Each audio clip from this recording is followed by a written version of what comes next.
Stag. I've been watching your updates for it.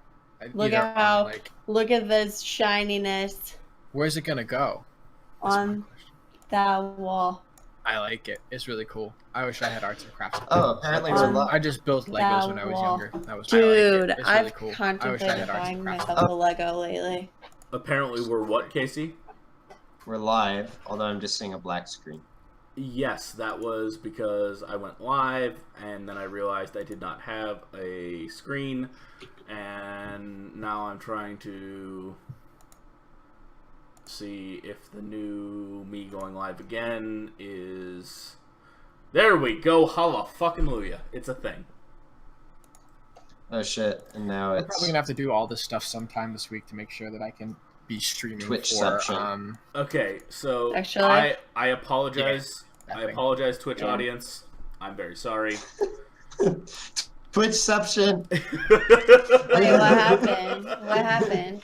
He was streaming Twitch while he was displaying Twitch, so is this the infinite Twitch one? Oh, that happens when we like video chat and then we share our screen at work. Alright. Sorry, guys. Sorry, everybody. I apologize. Let me do a quick audio test on my end to make sure I can actually hear us. How do I do the... Yep, you're streaming audio. You're good. How do I do the Twitch... There's a Twitch chat, like, pop-out. I want to do that real quick. I have no idea. There it is. Pop-out. I found it. Bam. Nope, that's not what I wanted. There we go. Bam. Let the bodies hit the floor. Now, if anybody does Twitchy things, I can possibly look at it and be like, hey, what's up with you, Vanilla Face?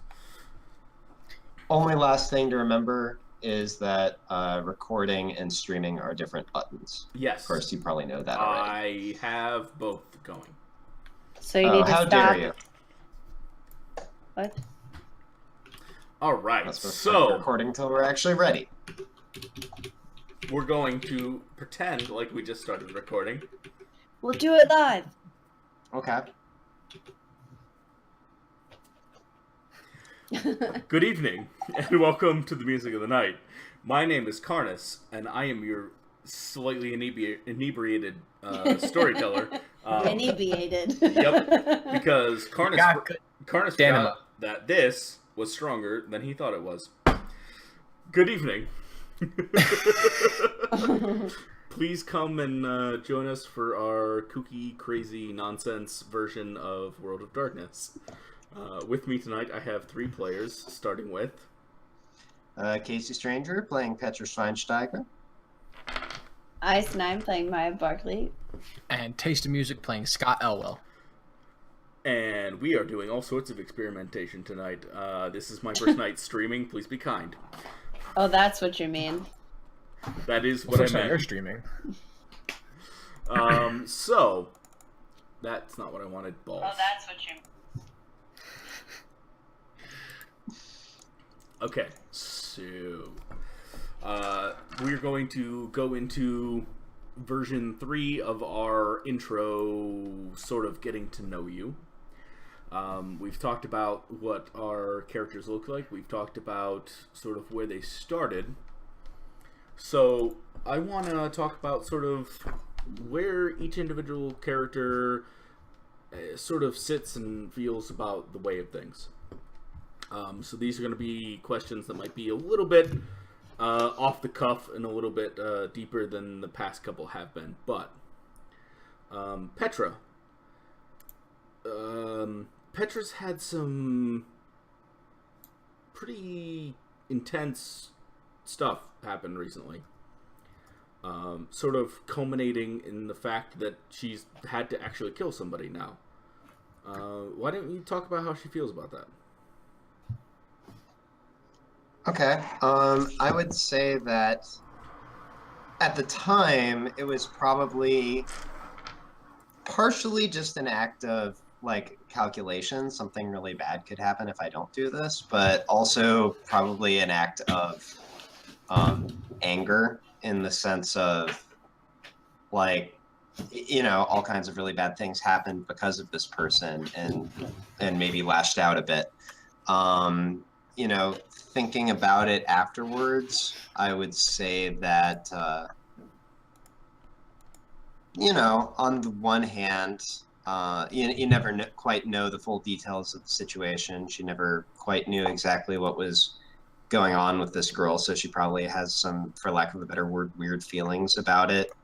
Not that she necessarily thinks that what she did was wrong, but I don't know. It's one of those things to sort through. I know that after the event, she sort of did a lot of like honestly grief processing and even like sort of sketched some of the faces of the people who were involved. And I imagine that she may have done the same for the girl Dolly who she shot. Thanks, Casey. That was actually really cool. So, Ice. Maia has had sort of a brush with death of her own in the last sort of short period of her life. However... Wait, are you calling it brush with death for a reason? I am. I'm talking about Andy. Yeah, because now I don't know if he's dead, apparently. Exactly. So now there's this whole thing where she doesn't know if he's dead or not. Sort of just talk a little bit about how she feels about this whole mess of what's kind of going on. So you know how a lot of people, when, like, they're not positive someone's dead, they, like, maintain hope that they're alive. So Maya doesn't necessarily do that normal thing. She kind of is, like, assuming he's still dead and trying not to let her brain think of the reality that he could be alive, but also thinking, well, that would be sweet if he was, in the sense, like, still looking to see if he might be, even though she doesn't believe that he is. Makes sense. I totally get that. So, Scott. That's... Oh, sorry. Go ahead, Ice. What's up? I was going to say that's all I had. Okay. Scott. Yeah. Unfortunately, I don't have yet something to pull in from the unfortunate circumstance that is doing a episode 0 with Karnis. That's okay. He's still figuring everything out, and right now he's in someone else's house and like with Yeah. the rest of the group, and he's like, "This is kind of weird. I think I'm helping. I don't know if I'm helping." So Scott's had sort of this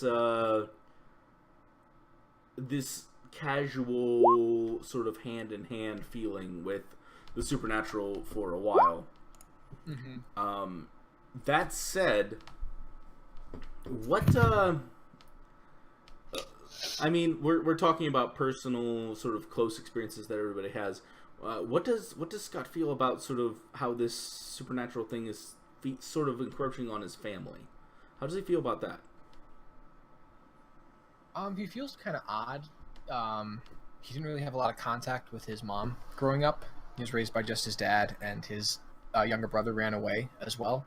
So he's really unsure of what effect it's having on him or the rest of his family at the moment. Like, there's perhaps it was a catalyst for these things because he's seen, kind of shadows out of the corner of his eye throughout his entire life. But it's more just been like, fuck it. Okay. He hasn't been living for much for his whole life, and he kind of had a thing going in college with some friends, and not took a fall for them, but like that was when he finally felt like a place where he belonged a little bit, and it ended up backfiring on him a little bit. So he's kind of sunk back into his old habits of just kind of like letting everything drift by and just staying afloat. He's and surviving. So now he's seeing, yeah, exactly. And so he's seeing where this is going to go. Maybe it's another avenue to go down. Okay, cool. Thank you, all of you, for sort of taking that moment and going down that sort of darker, a little bit uncomfortable rabbit trail. Also, the realization that none of us had mothers. Yeah, also that. Karen, come back. Yeah. I don't know if you knew Tasty, but when you said that, I was like, ooh. All right. So, last time, our intrepid hunters looked into some disappearances by infants and young children. They were all located in a sort of close, sort of 60-ish mile diameter area. Petra had discovered this in the early morning after she woke up after everybody's sort of vaguely debaucherous night together. You all decided you had a couple of plans you wanted to enact. You wanted to create some fake IDs to give you the ability to maybe talk to people with some impunity. You also wanted to look into possibly gaining information from Karen's personal study at her office up at her college. And then you all wanted to go and talk to the individuals, the closest individuals who had lost a baby. The Greenbows. The woman's name I am not remembering right now. Sarah, thank you. I know I wrote it down somewhere. Fuck. Anyways, so one of those two things was successful, one was not. Petra managed to make some exceptionally good fake IDs for everybody. As well Could I have had any of that luck on the rolls, Petra? As well as set up even like a fake website and a little bit of stuff sort of giving some legitimacy to their now detective agency. Maia and Scott had less luck, even going to the point where Maia may have accidentally cut herself and bled out a little bit onto the floor or door outside of Karen's office, and having the both of them ejected from Tri-C. So Scott did real good until things might happen. We don't know. He's a talker.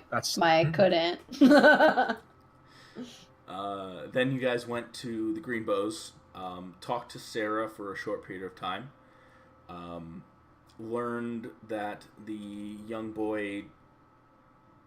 I'm trying to remember if Daniel was the husband or the boy. Daniel was the boy, right? the Greenbows? Yeah. Maddie was the boy. Matthew, right, Maddie. Okay, and then Daniel must have been her husband then. All right, so... Who's super shady to me. She talked about Maddie with you guys. You did sort of a sweep of the house, didn't find a lot until Petra decided to use her fairy specs, as we will now call them from here on out, because it's easier to call them that than that goop you have in your pocket.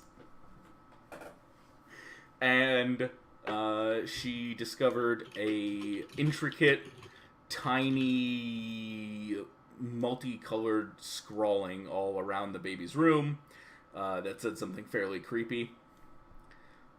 We have him now, was the phrase, and it was repeated over and over again. She also saw a young-looking, hook-nosed, small man with a white beard in a green hat and a vest. That, one of those sort of Robin Hood-esque hats. I don't have the name for that directly right now. But she spotted him, and then he winked at her and disappeared. And that was where we left off. So,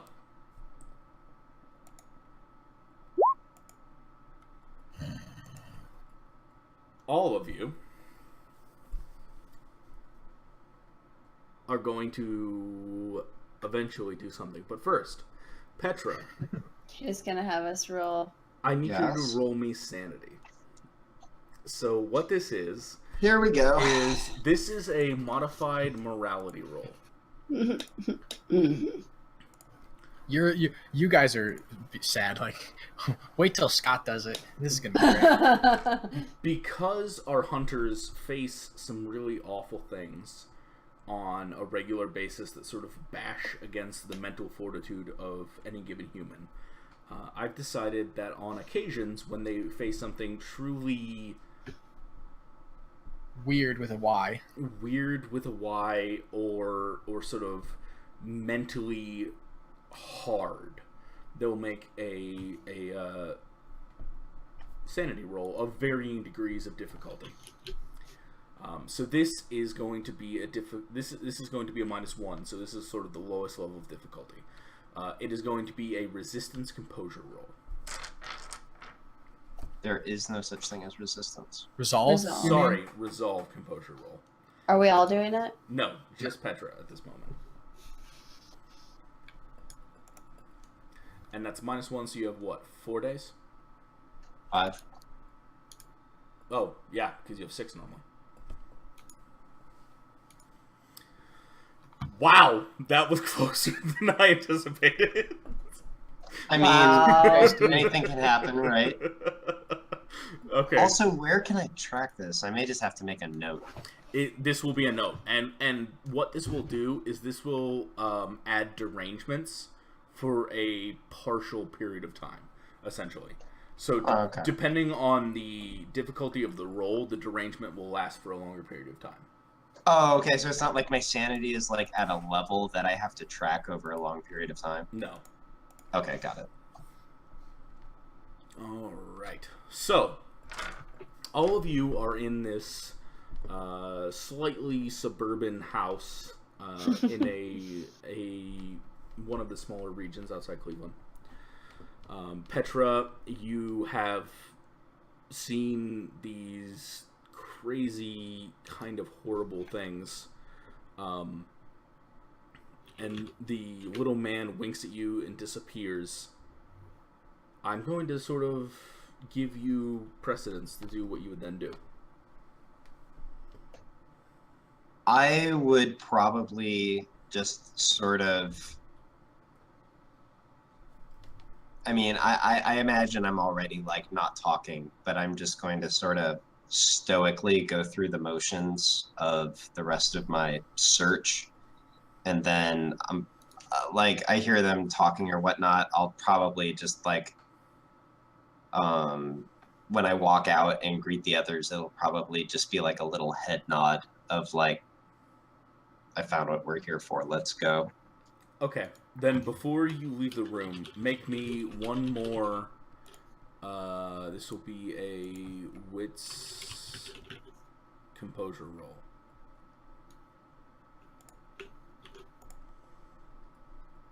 I will also take wits occult if that's better, but I doubt it is for you. No, it's not. No, it is not. Alright, so as you turn to leave the room, you notice this little piece of frayed leather. You sort of searched the room and you followed this scrawling, maddening script around the walls. Looked out, met the eyes of this thing, and you turn away and you force yourself to look back at the room and sort of look at each individual object. And this is when you notice this tiny fray of leather sort of poking from underneath the crib. And you walk forward and kneel down and you tug at it, and then you reach underneath and you pull out this little pouch. It's maybe the size of a $50 or a quarter. Like a piece of leather that's been sort of wrapped up and then tied with some sort of twine. Do you open it? Carefully. You slowly pull the twine I'm sorry. and tug at it, and it I mean, comes like, loose. how much am I really stopping? Yes, but I'm gonna, like, not point it at my face just in case something explodes out of it, that kind of thing. Sure. So you gently tug at it, and it's not coming loose, so you maybe flip out a knife and gently cut the twine, and the leather lays flat, and there is sort of this crusty, brownish film over top of what looks to be a couple of bones and Ew. what might be sage or some other kind of herb. The bones are far too small to be human. Even a baby's. Okay. pull out a plastic baggie, and if I have like a I probably wouldn't have a backpack. I'll throw it in like a coat pocket. Actually, right now, make me an intelligence occult roll. -2, because this isn't a specialty of yours.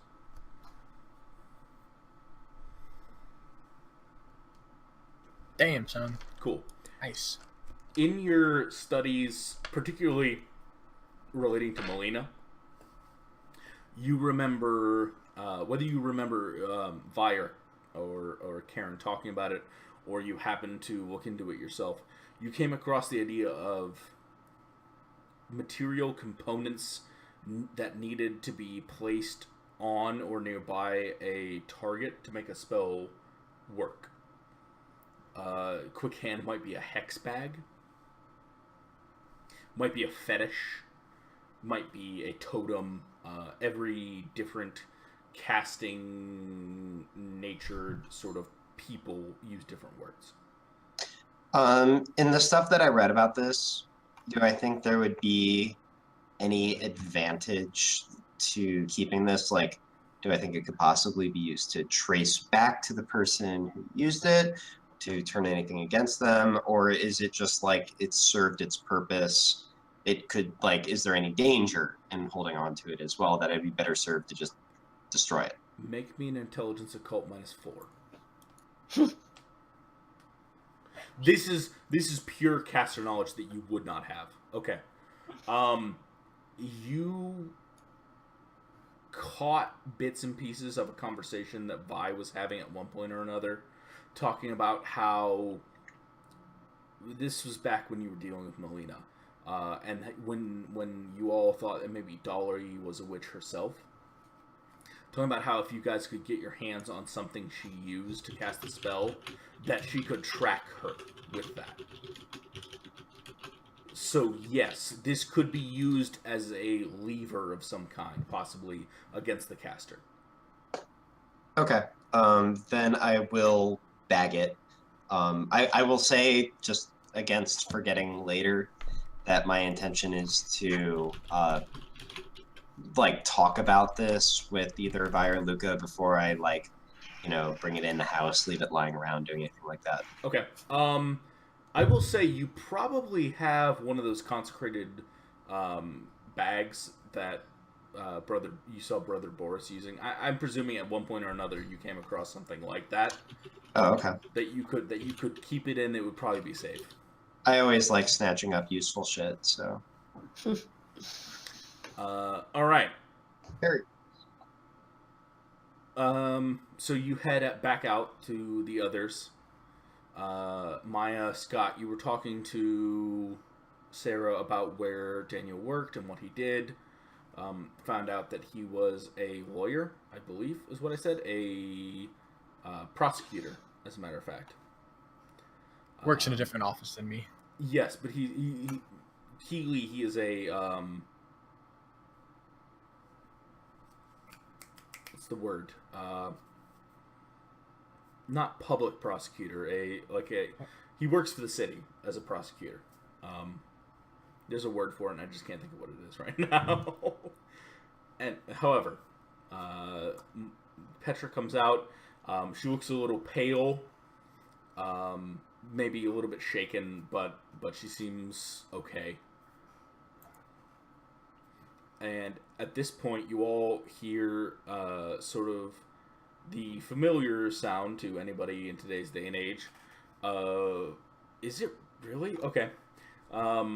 Of a car pulling up into a garage, and the garage door opening, closing, and a house door sort of opening.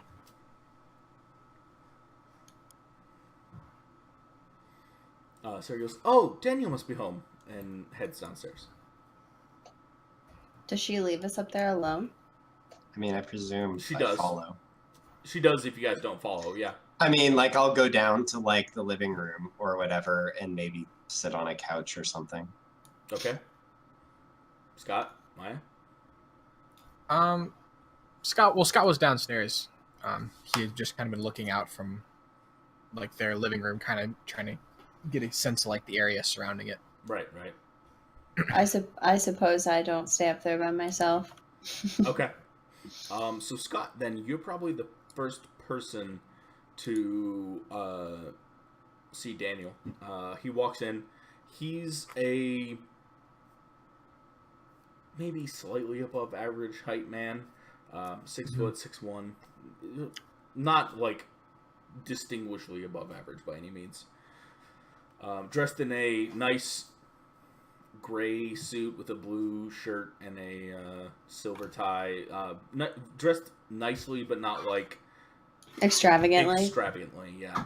Like the clothes are nice and they match well, but they clearly look like they may have been either sort of off the rack or maybe even picked up at a what is the word I'm looking for? Thrift store. Thrift store. Thank you. I didn't think that's what you could be going for, so I didn't help. He stops and looks at you. Good evening. Can I help you? Hi, I'm Scott Elwell. I'm one of the few private investigators that stopped by there. My colleagues are upstairs. They're just with your wife. Oh, Pleasure to meet you. Nice to meet you. He reaches out his hand and shakes yours. Gives him a friend shake. Make me a... This is a... Composure... No. This is a manipulation empathy roll. Manipulation. Which you don't have, so this is a chance roll, I guess, if you want to do it. No, I have a dot in empathy. Or sorry, I have 3 dots in empathy. I have 1 dot in manipulation. That is not what I just looked at said.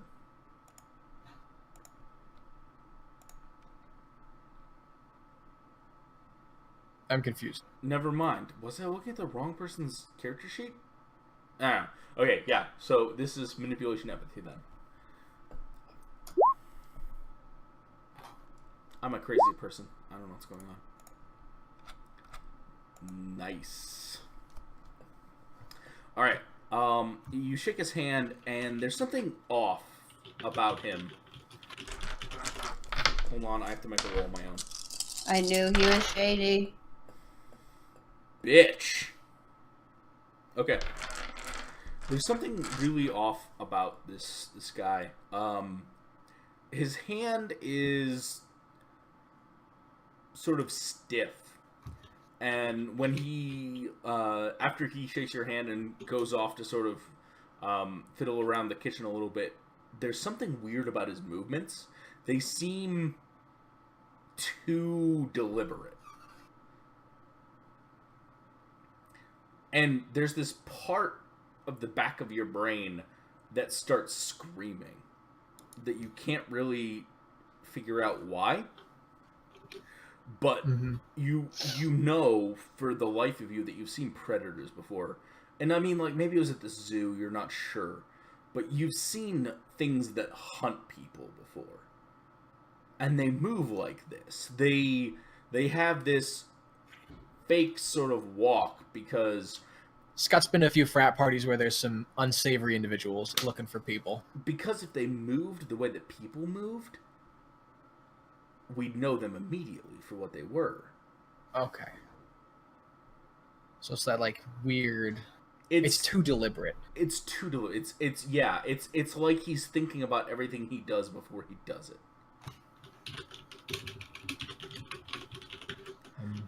At this point, Petra, Maia, and Sarah come down. Sarah runs over, hugs her husband, gives him a kiss, starts pulling some stuff out to make dinner. Turns around and goes, "Oh, were the 3 of you planning on staying for dinner?" Nope, that's Vi's voice. Were the 3 of you planning on staying for dinner? Didn't plan on it. Don't want to impose ourselves. I know it's a rough time, and having to care for more people than just yourselves is. We don't want to put any strain on you at the moment. You're under enough as is. It's it's no trouble. I just wanted to make sure you didn't leave my house hungry. No worries, and I'll give a weak smile. Oh shit, Petra, you still have fairy specs on. I do. Okay. Odds or evens?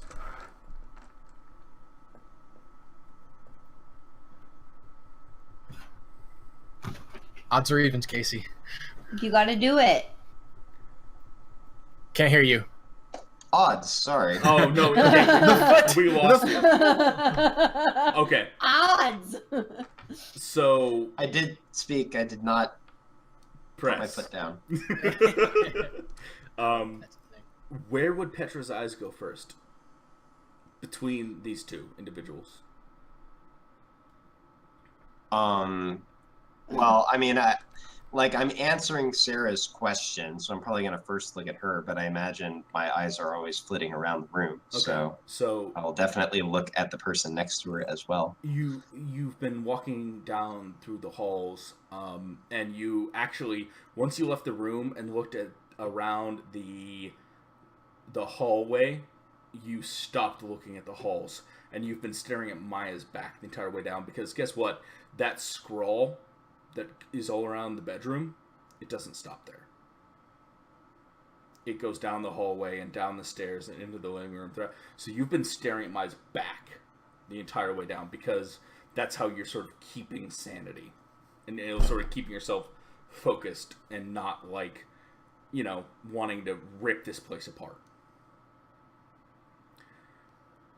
And Sarah asks you the question, and you look up at her, and you see her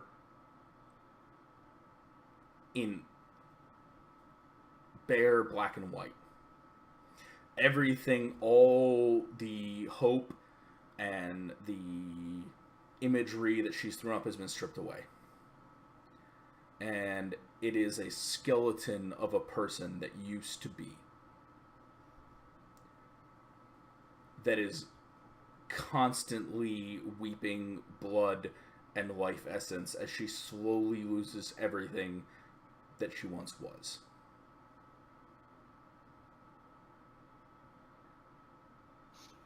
And from there, your eyes move over to the newcomer, Daniel. And it is at this moment that you realize that maybe you weren't 100% right on what exactly is going on here. Because standing before you is a thing. You wouldn't call it a human. Its skin is white as snow. And it has empty black pits where eyes should be. And it wears this strange white and blood-tinged tunic. And when you look over, it smiles and sort of gives you a vague wave and says, "Oh, yeah, I mean, if you guys need something to eat before you go, we're more than happy to keep you. Our house is your house. Anything to help the folks who are helping find our Maddie." But there's no emotion on its face when it says that. And I say, no, really, it's fine. I think we should all be leaving anyway.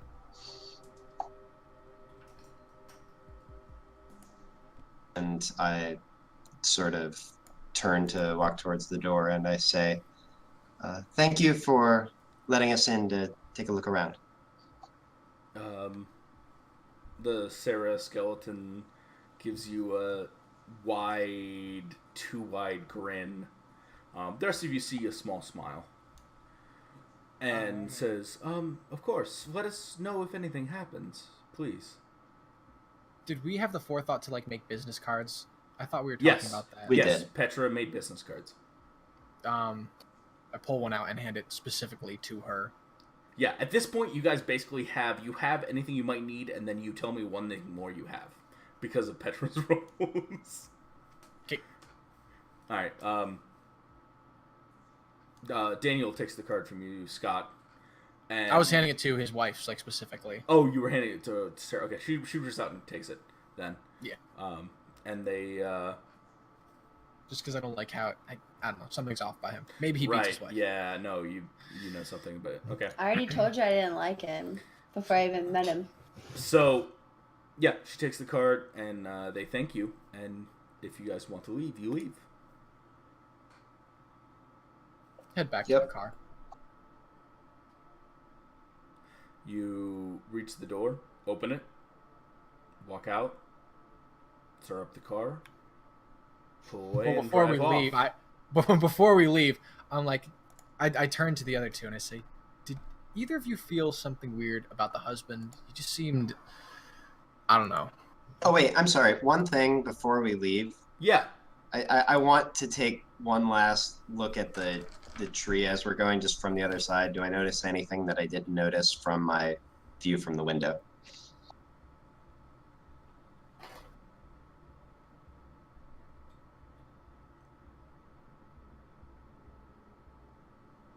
Make me a wits composure roll. This is -5 because you're intentionally looking at something you don't want to look at. Oh man, -5. All right. Well, this is not a chance roll, Oh dang. but no. Okay. No, you start to look at it and you can't bring yourself to do it. The Okay. bodies swaying off of the limbs just sort of shake you and you have to look away.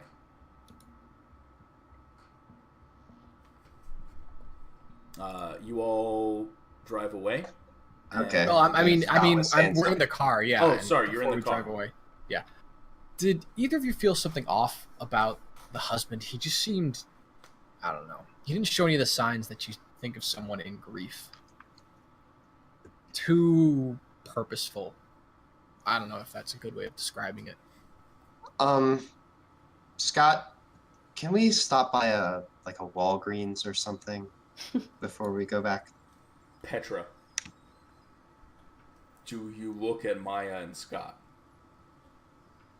I mean, He's been I staring at presume my so. back, right? Yeah, but that's different. I mean, if we're talking in the car, then yes. Okay, hold on. You know that you're now you've drawn the conclusion that you're sort of seeing the emotional state and true sort of essence of people and things. Yes. Okay, do you look at Maia and Scott?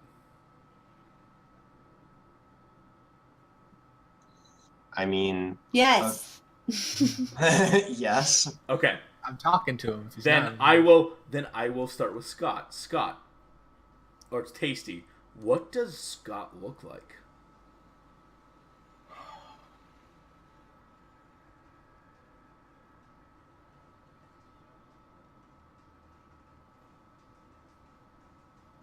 I think he looks similar to how he is now, but all his features are they're almost more predatory. He is more bulked up than before. If you think of like everything, like his facial expressions relaxed, but like the features are more predatory, more a little bit feral. You know, his hair's a little bit more wild. You know, when he talks, like you can see that his teeth are, especially his eye teeth are much longer than normal. His clothes maybe look like they're about to burst. Like everything looks like he's at rest, but there could be something. If pushed, he could be a little bit more dangerous than you think.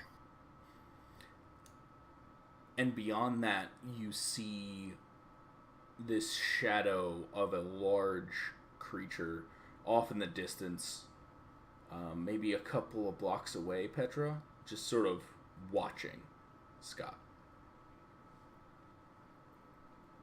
Ice, what does Maia look like when she's laid bare? Like in this particular situation, Yeah. I think you just get like a lot more emotion than you're used to seeing. Like whatever it is just kind of a little more raw, a little more real, a little less guarded, a little less like schmoozy and charming. It's almost just like kind of like just like the raw like emotion underneath that. She's a little leaner. She's a little harder. There's almost a glassy 1,000-yard stare in her eyes. And Petra, you also notice sort of a odd winged thing sitting on Maia's shoulder. Small. An odd what thing? An odd winged small creature. Sort of sitting on her shoulder. Okay. So that being said, probably once we get to the car and start driving off, I'm gonna come back to my senses a little bit and decide I probably don't want to literally see everything like this, so I'll wipe the and loop it's off. yeah, it's quickly fading, and you wipe it, and it very quickly sort of fades out, and you have a little bit of the colors of things here and there, but for the most part, it's faded. Yeah, I mean, I was sort of being disciplined, not giving anything away while we were in the middle of the situation, but once we've driven off to a safe distance. You've got those tremors. The adrenaline tremors. Yeah. Alright. You guys driving off? Where are you headed? Well, wait. I thought we were still discussing what's going on. Yeah. He wanted to go to Petra wanted to go to Walgreens. We're starting up the car and heading there while talking, I guess. Okay. And I'll just say, yeah, something's off about him. You mean the husband? Yeah. Dan? Yeah. Right.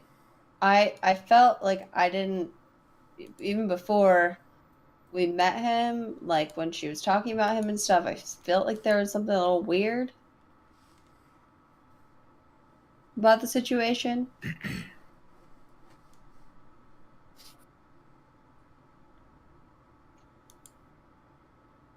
That's all I got. Again, meeting him, talking to him, I don't know, he had a clammy handshake. He seemed, again, too purposeful with his movements, like... Not clammy, just cold. But that's how Scott's describing it. Like, okay. He just... I don't know, like there were strings attached to him and it was being moved by something else. Like he's a puppet? Not like a puppet, but that each movement had a specific reason to it. Mm. Like, everyone has little ticks when they're going around. Like, you know, Scott reaches back, scratches his head. Nothing like that from him. So a little less than human? I mean, I've met some weird people, so I can't say that, but I don't know. Stuff just doesn't add up. Pull into the Walgreens. What were you planning on picking up at Walgreens, Petra? Or was that just an excuse? No, that's not just an excuse. So I stop and think for a moment before I go in. I go in with Petra because I could tell she's a little off. Okay. In that Scott's case, in the car. Well, let me see here. I guess I'll leave my jacket in the car. Okay. And then go in, and I just want to buy like a sketch pad and a pack of colored pencils. No problem. All right. You have very low resources, but you can afford that. Yes. You should have gone to the dollar store, Petra. It's just what I thought of. It's fine. Let's go. It was a joke. Okay. All right. This is all Anyways. in character. No, this is out of...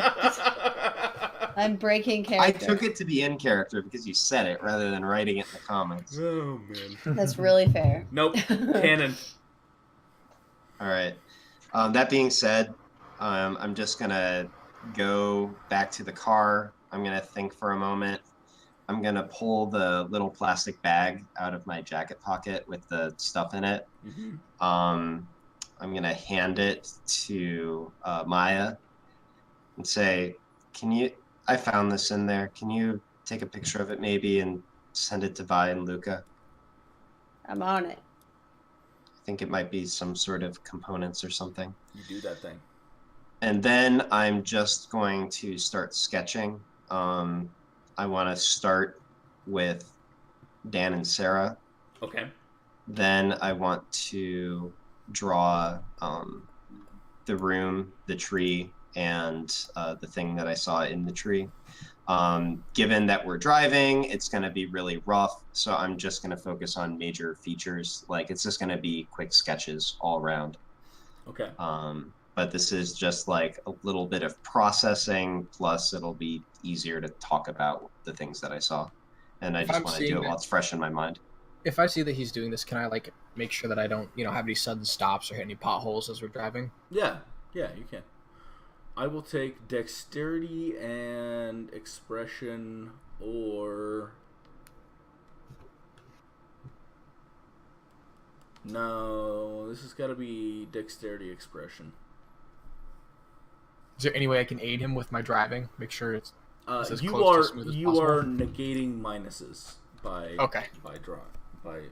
Actually, first off, Tasty, make me a dexterity drive roll. Let's make sure you don't fail that. Yeah. Okay. Cool. Yeah. You these aren't perfect by any means, and you're not like a top tier artist, so they wouldn't necessarily sell for billions of dollars or anything, but they're good. Actually, probably better than you would normally do, given that you're kind of under the influence at the moment. Maia, you shoot off some images to Petra and Vi. Do you say anything additionally other than just sort of taking a picture and... I basically just say that we are at these people's home and that Petra found this and had me send it to you guys. Okay. Also, should we meet you after you see this? So you guys are driving back to Akron from the Crewland area, so it's a good 30, 40 minutes, give or take. About halfway down through the drive, Maia, you get a text. Petra, you're still sketching stuff. The text is from Vi, and it says, "Please bring this to me immediately." Okay, so I just tell Scott, hey, make sure we're heading towards... Wait, I text her, you at your house? Where are you at? She responds, "Actually, I'm at Lucas." Okay, so I tell Scott that we should make sure we head to Lucas. Okay. And a couple minutes later, Luca says, "Pitch it." What? A couple minutes later, Luca texts you back and he says, "Pitch it." And I say, text back, throw it out the window, question mark? He texts back immediately. I roll down the window and I throw it out the window. Wait, question. Yes. Do I know this is Luca? Yes. You've now had two different initiative responses. One from Vi, one from Luca. See, look, my gut is to listen to Luca. I call him. Okay. He answers. Vi "Hey, told me to bring it to her. I don't care. It's dangerous. Get rid of it." I throw it out the window. All right. You pitch it. What was that? Oh, yeah. We're on the highway.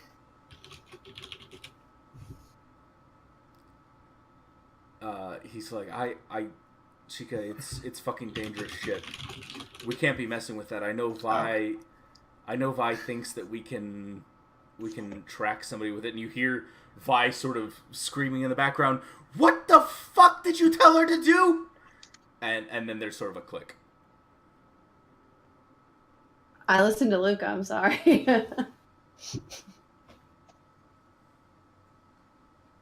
Did you say something, Petra? Oh, yeah, I was just saying, I'm distracted, so I guess I probably don't notice that, huh? Probably. Probably don't notice what's going on. You might notice her fling the bag and be like, "Wait, what the hell?" Okay, well, if I notice that, I'm gonna say, is that okay? Is somebody gonna pick that up? Look, I'm not worried about somebody. I'm worried about us. And Luca said pitch it, so I pitched it. I'm gonna shake my head real quick, and I'm gonna now send a text to Luca, and I'm just gonna say, what happens if somebody picks that up? Maybe we should ease the tension here. Scott's starts just flipping through the radio. A couple minutes later, Luca texts you back, and it says probably nothing. All right, and I officially have too many problems, so I just accept that. Okay. Yeah. Scott flips through, and I'm gonna make a luck roll for Scott. He doesn't. Scott, you find a couple of pop stations, a couple of hip hop stations, a couple of rock stations, all the various things, and then you land on a station playing, for heaven knows what reason, the Eiffel 65 hit "I'm Blue." Starts bobbing his head. Just like that old Saturday Night Live sketch with Jim Carrey. Uh-huh. Yeah. And you all are like, this song's terrible, but yeah, for a second, yeah, why not? Lighten the mood, I guess. I have no idea why you threw that out the window, but I thought it could help.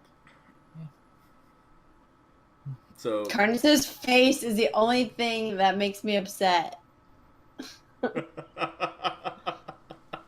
I'm sorry? So you guys get back to North Hill and drive up to Luca's house. It's probably running towards middle evening now, 8-ish, 9-ish, give or take. Yeah, you guys pull up, fly open the door, and Vi storms out, sort of brushing past whoever the first person is. Stops and says, "Sorry, I'll be back later. I have to go and meet with my sisters." And she looks back and says something in a language that you all aren't entirely sure what it is. Maybe Italian, maybe Spanish, maybe Latin. You're not sure. And she storms I've heard off. enough swears to know one when I hear it. Yes, you have.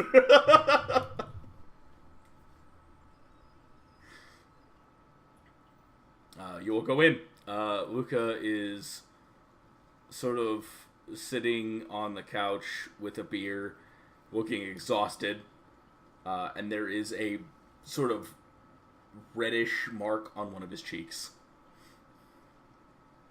Luca, what did you have me do? What was best for everyone? Are you sure?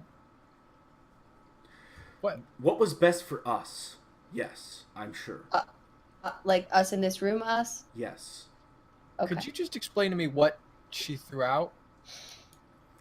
It was a fetish, a hex bag, a conduit for a witch, shaman, druid, some sort of spellcaster.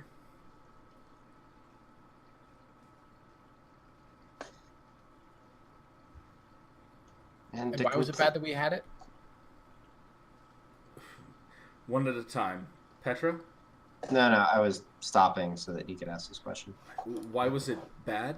Because if you have it, it means that they can track you and they can target you.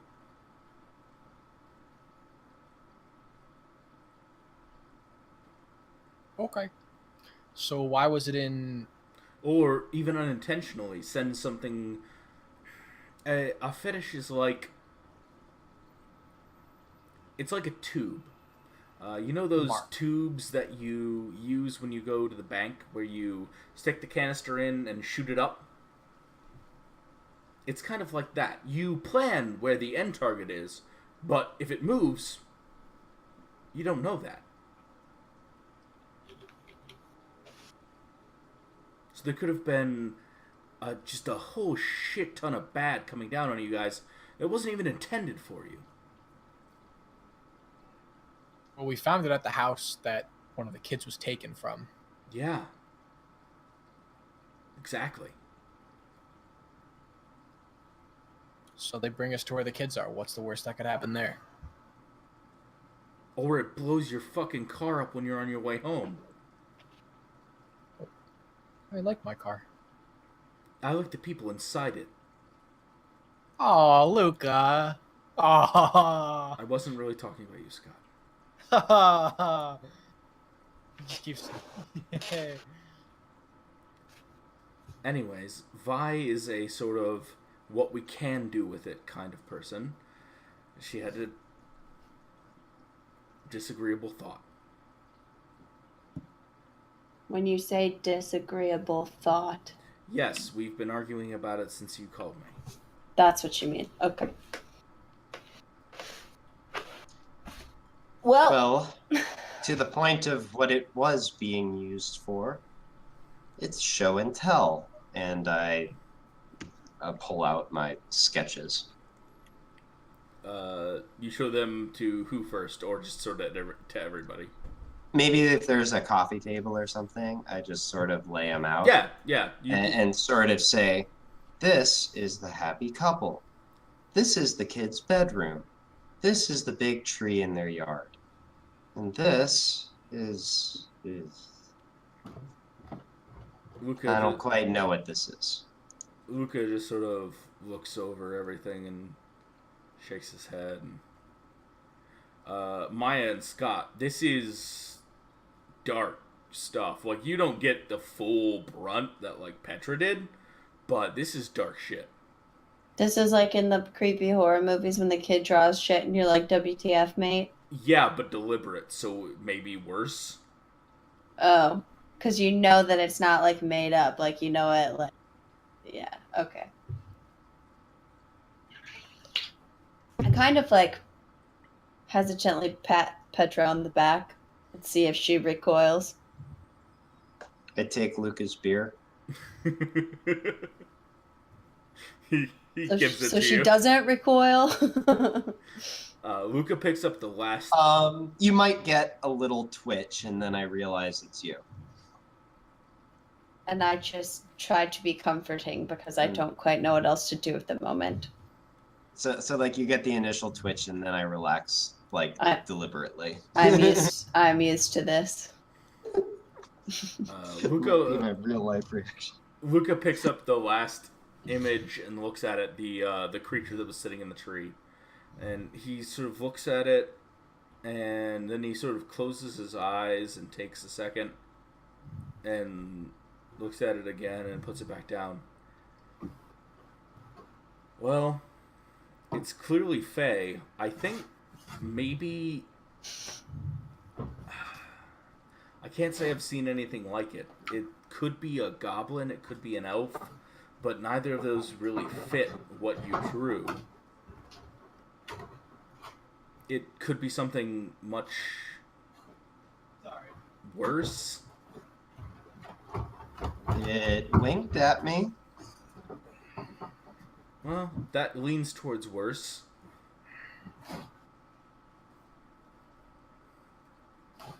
Would Karen know? Maybe. I don't know. So, what's her husband? No, Karen wouldn't know right off the bat. Okay, thank you.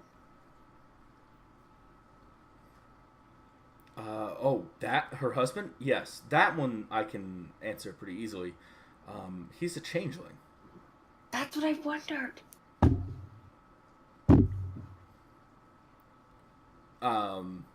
So changelings are people that are pulled into the realm of the She and used and either escape or work their way to the point where they're allowed to return.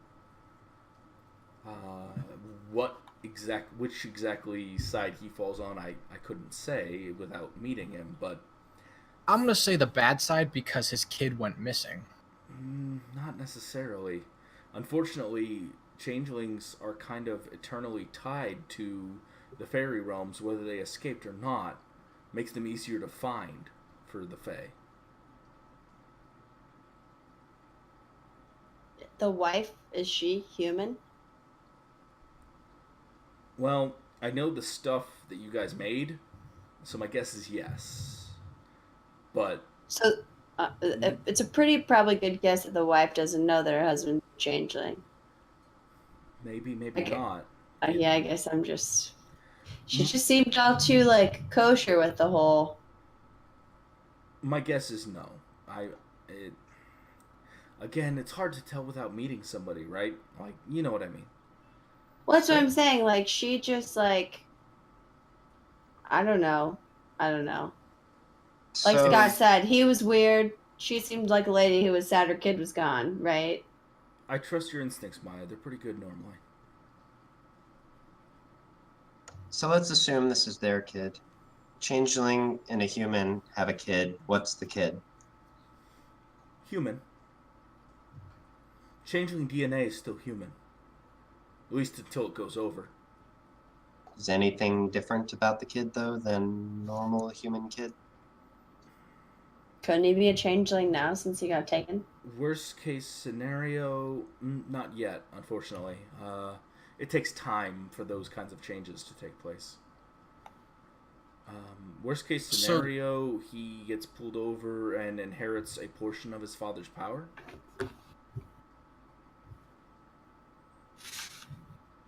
Basically a stronger half-fae creature.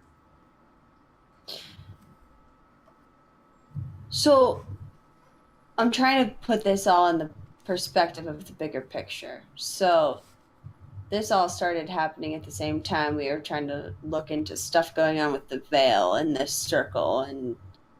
Well, yeah. I mean, before the things started happening, this could not have happened, literally. So we're seeing symptoms of what we kind of suspected / knew was going on. We're starting to see those kind of taking place, like, elsewhere. Possibly. That's my guess, yeah. I mean, it's a theory, right? It's a good one. Can we get the kids back if we repair the veil? We can get the kids back if we don't. That's a good. Problem is, it takes storming into a world of nightmares to do it. And unfortunately, I don't have that kind of backing. The one out there, and he points outside a window, is bad enough. Who would have the backing to go in there?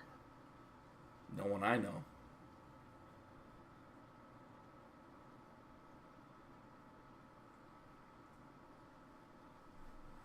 Like, Vi and her sisters could probably open a portal, but now she's mad.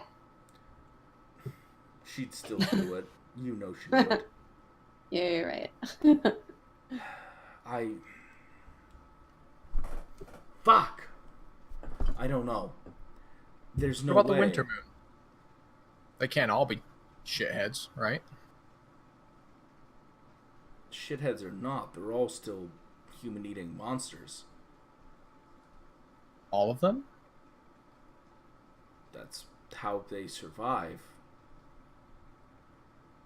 So what are the odds the kids are going to get still alive then? Like, if we stormed in there, have they already been, like, eaten? He's talking about werewolves. You're talking about fairies. Oh, I didn't know we context switched. Okay. No, Scott was asking if we got the winter moons to help go in there. Oh, got it.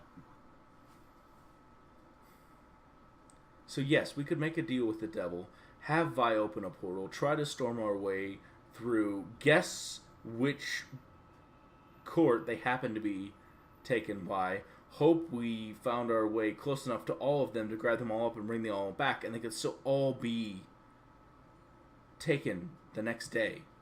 The best way we stop stuff like this is returning the circle that Vi spent her life trying to build. That's why they built it, so this shit wouldn't happen. You hear a small clink as Luca's empty beer bottle goes onto the table. He stands up, grabs it, spins, and heads towards the kitchen. Comes back a second later with 4 more. Good. Oh, my favorite. Me too. He hands one to Maia, hands one to Petra, sets 2 of them down, and then hands you a glass of whiskey, Scott. Oh, great. No, these 2 are from me. So we're just going to leave kids in whatever nightmare they find themselves and cut our losses?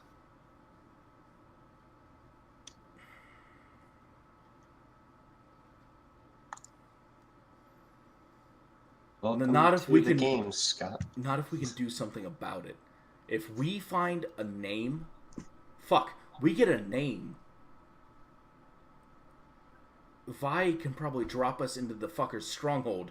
That's a whole different situation than searching the entire spring, summer, fall, winter, everything. We get a name? I'll make a deal with whatever devil you want to get those kids back. Like the name of the little guy, and I point to the picture, or like a name of who? Like the name of the little guy, yeah. And Maia laughs hearing her words, calling him a little guy coming out of Luca's mouth. That's name, capital N, Chica. Not necessarily what we call him, but what he calls himself. Like Rumpelstiltskin. Yeah, exactly like that. I understand. So how do we do that? We start by getting this circle back up so we don't have to worry about being ambushed behind ourselves. So we don't have to worry about another dozen kids tomorrow. Do I need to smooth things over with Vi? No. She'll come back. She always does. Are you sure you don't want me to call her? If you feel like you need to, go ahead. But If you, to be honest, I'm not sure, but if you think it will help you, because, you know, you guys got in the fight. Oh, that ship done sailed, Chica. This is All right. This is more an issue of the mission and less of the couple. All right. What time is it at this point? 9:30, give or take. Wait, in the morning or the evening? Evening. Oh, okay. So, like, we're getting pretty close to being ready to, Yeah. like, You do our guys thing. drove up to Cleveland around 6-ish. You spent maybe an hour and a half there, so I figure it's about 9:30. Okay.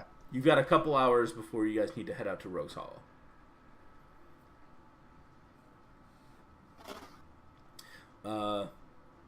Luca just sort of looks around. Let's get something to eat. Hell, drink a little bit. And we'll go to Rogue's Hollow and we'll take care of what needs to be taken care of. And that'll fix everything? It'll stop this from happening again tomorrow night. Okay. Then we can try to find that name.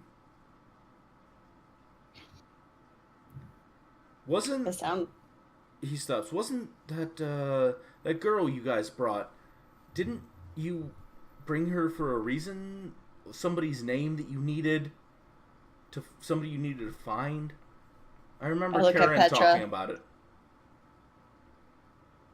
Tchaikovsky. I would remember this. You would. Her name was Nadia. Her name was Nadia. His name was Anton. Yeah. I say Anton Tchaikovsky. It's a start, right? Let's start there in the morning, right? Sounds good to me. But first, We drink. He holds up a beer. We get ready for battle. Oh. Oh boy. Is there a brothel somewhere I didn't know about? Oh, that's not what you meant. That's what you do the night before battle, no? She's not wrong with the reference. You sleep with the whores. That's true, but I'm not talking about the night before. I'm talking, he looks at his wrist, realizes he doesn't have a watch on it, flips out a phone. I'm talking about 3 hours before battle. Whores. Scott downs what's in the glass. I give Luca a slap on the shoulder and just continue on. She likes to party, doesn't she? So you guys, unless you want to do something specific, take the next couple hours, eat, have a couple beers, a couple drinks, prepare. I wouldn't have a couple beers. I need to stay sharp. Scott just has the glass. Okay. And then Luca has a couple beers. I have a couple beers. Luca outfits you all with whatever you might like, and by that I mean, tell me, what does Luca outfit you with, armament wise? I'm imagining Scott with a pump shotgun and. Go ahead. No, he gets well, yeah, I guess that. I think he'd take like a double barrel if anything, something that's easy to use rather than a pump shotgun. He doesn't have a double barrel. He does have a pump shotgun autoloader, which is better than a double barrel because it fires 6 rounds. Yeah, but he doesn't like reloading, and he gets probably a holster for his revolver and some spare ammo for that. Okay. Which is yeah, you get on. special anti-magical fey nonsense ammunition. Do you have one of those curvy knife things? A kukri? Is that Also, what one yeah. of the curvy knife things is? Does he have any like Kevlar or bulletproof vests? Anything along those lines? Flak jacket, maybe. Nothing Motorcycle like jacket. That no, you're not gonna get an armor upgrade. I'm sorry. No, that's okay. Just seeing if there's anything. All swords and no shields here, then. I want night vision goggles, I want a laser gun, and I want a helicopter. Oh, for support. a crease. Okay. Oh, I'm can sorry. I have one? Can I have one of those? Honestly, yes. I guarantee you, Luca has a crease somewhere. I figured that's what I want. It feels very Rumpelstiltskin-y that's what I should take to go get a guy who I need to know his name. Okay. You're also probably gonna get handed like a sidearm with some anti-fairy bullshit ammunition. That's great too. Once Scott has handed a shotgun and like all this extra stuff, he's like, oh, and gets another glass of whiskey. when you all were saying battle, he's like, oh, okay, this is just like, we're gonna go somewhere and like, beat the crap out of someone. Oh no, this is like legitimate warfare. Okay, well, fuck me. Petra, Okay. you said night vision and a helicopter? Yeah, that was a joke. I also said a laser gun. I mean, if I can have my way, though, so I've got my one trusty sidearm, but if he has, like, more of the same, then I will totally just, like, matrix it, if you will, and, like, load different kinds of ammunition into all of them so that I'm fully prepped. Sure. He also has assault rifles and submachine guns, and if you want it, he can probably lend it to you for this showing. I mean... Would you happen to have a battle axe? Yes. Something that goes well with... Yeah, I'll take one of those. Okay. Close range. You take a battle axe. I pull out my phone and get a selfie of me and Scott with my curvy knife and his battle axe. So... Scott is very much like, oh, this is really... What the fuck? Really? What the fuck? I don't post it on Instagram. Petra. Oh no, I was just going to say. Let me see. It's going to be nighttime, so Yeah. So I mean, in the absence of him actually having night vision goggles around, I'm not going to be able to see that far anyway. I'm gonna presume you all have flashlight attachments for your firearms. Those are easy to come by. Yes, but I'm not going to be like sniping at people. No. So Not to mention, you guys are all headed into the other side anyways. Oh, that's what we're doing. All right. So you're not going to be able to snipe from one world into the other. Oh, come on. That'd be so badass. Pretty cool. I reach across worlds to end you. Karnis, is this a large axe or a great axe? Which of the two? Large axe?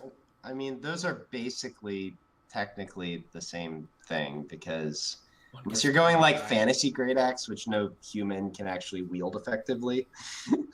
Yeah, no. Well, this is like an actual military axe. Okay. That being said, I imagine like again, my shtick is mostly either guns or punching things.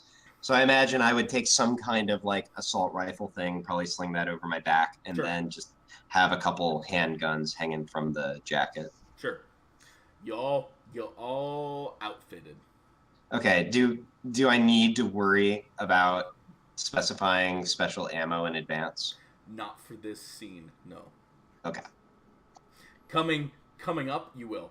For this scene, you guys are basically loaded for bear. Okay. That Nice. said, we're going to take a quick break. Karnis is going to have a bio break and grab another beer. And Ditto. Cause we're battle. going to come back as you guys arrive at Rogue's Hollow. Also, I will give you guys stat boosts to basically add to your current things when I get back.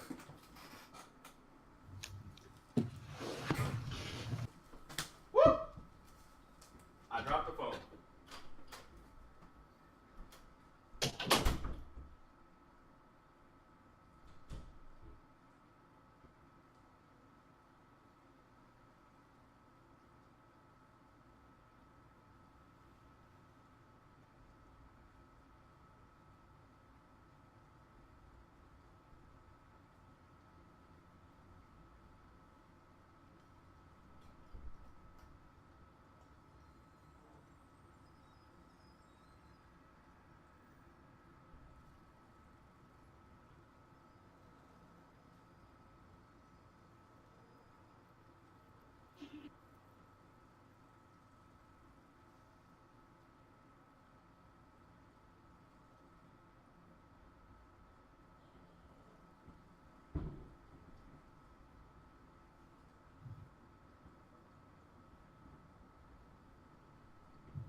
Did you see what I said about Rumpelstiltskin?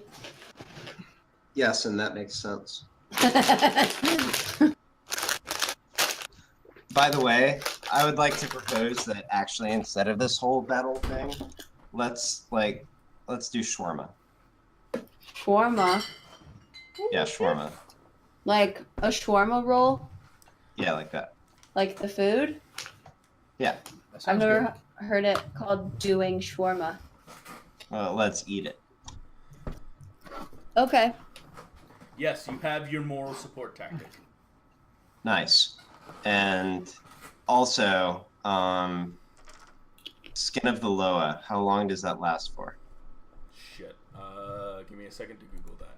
I believe it's a scene.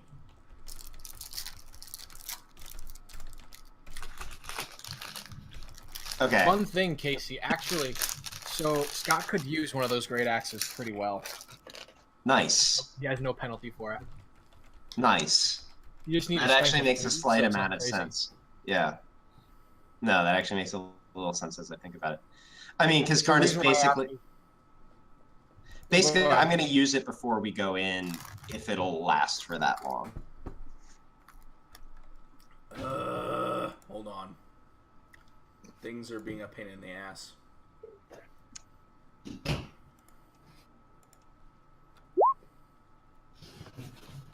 Because the large axes, 3 extra dice and the great axe gives you 5. That's why I wanted to ask.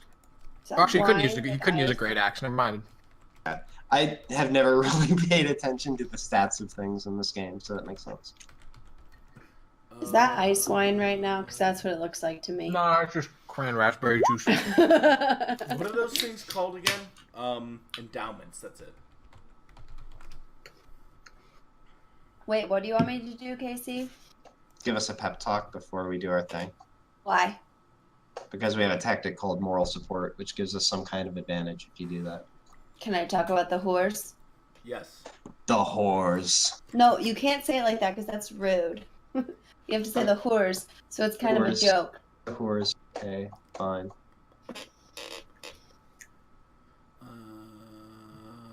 Balls. Of strength course, that does not tell me the time period. We were not able to better our I'll just say it's a whores. large axe.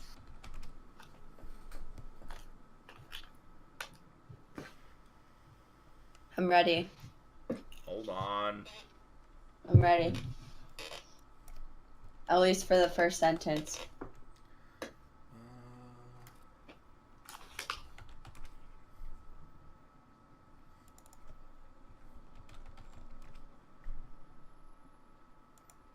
Okay, found the PDF.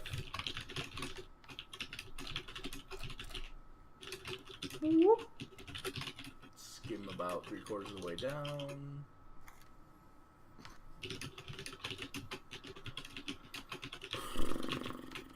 This is bullshit. I thought I had this on my computer.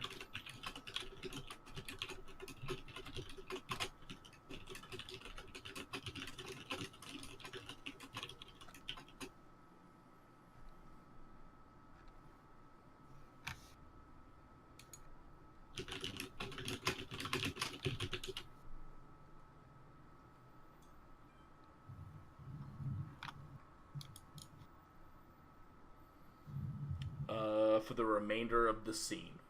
By the way, I did tell you it's close combat attacks only, right? I have melee armor +2. Okay, yes. So yes. Then yes, okay. Also brawl, but yes. Huh? It's brawl and melee armor +2. Well, brawl is melee, right? Yes, but like if you're counting skills, they're different. It's brawl and weaponry are the skills. Oh, that's right. Melee is... What did melee come from? Is that from Old World of Darkness? Probably his weaponry I is don't there know. as well. Anyways, yes, brawl and weaponry. Okay, cool. Cool. Melee So we is got no supernatural. armor at all. Damn it. I did tell you what that roll is, right? We have the armor of the love of one another. Yes, it's presence plus empathy plus the endowment, Yes. which for me, Should currently be 1 unless you invested more into it. I think so. But I know I invested more into something, but I think it was the other one. That was the exorcism ritual, right? Yeah, I think I might have deleted them on accident. Uh-oh. So I think the other one was at 2 and this one was at 1. Well, the endowment covers everything. Oh, it's at 2 then. Oh, okay. Then you get bonus 2 dice for on top of that. So it's your Okay. presence and your... Is it empathy? Yeah. Did you want me to roll that now or do you want me to wait? You tell me when you want to start it. You know what? I mean, you can roll it now, and we will apply it when we feel it's most story-wise applicable. Does that make sense? Okay. I mean, basically, I'm gonna use it as soon as I get the sense that, like, all right, this is when shit could get real. Cool. Basically. Then why don't you? Well, because it's a ritual, right? Like, it's not a thing that just sort of like. It's a 3 to 6 second thing. I wrote it down. Yeah. Like, oh, is it really that fast? Hot shit. Okay. It's that fast. Cool. Then that being the case, you tell me when you want to do it, and we'll do it then. Okay. All right. Let's go over some quick things. So, you all have basically +1, +2, +2. You all have +2 for melee attacks, weaponry attacks, because of weapons and whatnot. Thanks for dumbing that down. Well, again, this isn't a permanent thing, so that's why I said pick what you want. I'm joking because I didn't know what melee meant until you clarified. Oh, okay. This is any sort of weaponry or brawl attack you're going to be making. In this scene, you basically have +2 for the attack, or I'm sorry, okay. +2 for the roll, because that then rolls over into damage. Anyways, for ranged, everybody has +2 as well. On top of that, we have some special things. Scott, you can lower yourself in initiative by 1 to hit multiple targets up to 3, as long as they are in like a 15-foot cone. Mm-hmm. Cool. And Petra, you can lower yourself in initiative by 3 to full auto. Full auto allows you to add +3 dice to the attack roll and target up to an additional 2 enemies at a -1 per additional enemy. So +3 to attack, up to 2 additional enemies at -1 per additional enemy. Yes. And Maia, you have, for your firearms stuff, you can fire 2 shots per round. Okay. So you can attack twice. It can be the same target or separate targets. Okay. If you need to write those down. I can fire twice.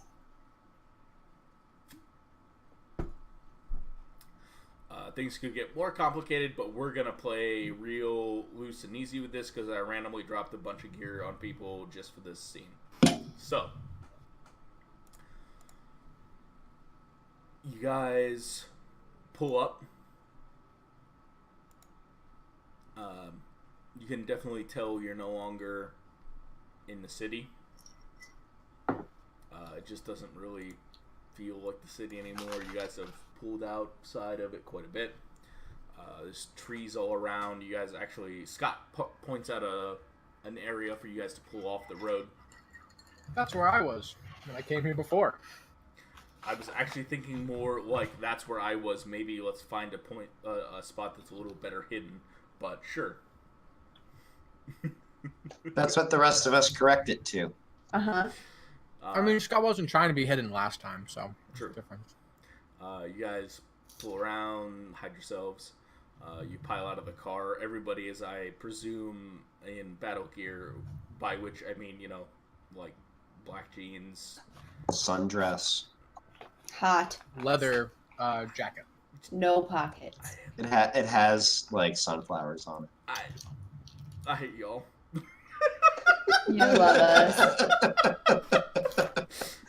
Wait, I can think about what Maya's wearing. Oh man. She's wearing Don't these worry, stretchy I've got hidden Wait, straps all over it for my guns. I would like to talk about what Maya's wearing. She's wearing these like stretchy, dark, kind of shiny, but not really pants.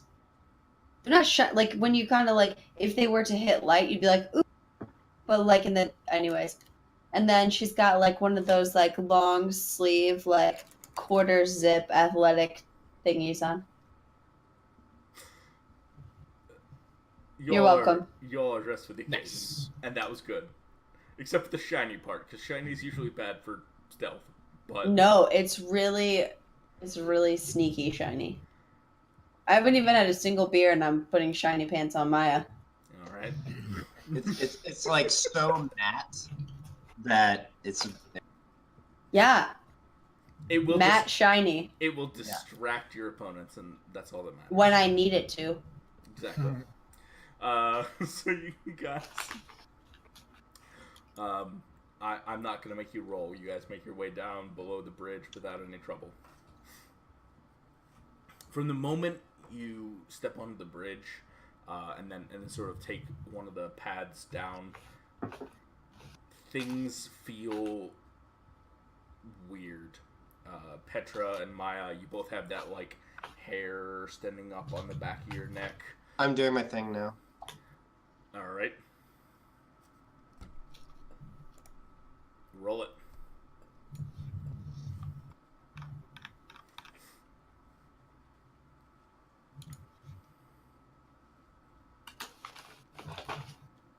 How do you invite Gabrielle to join you?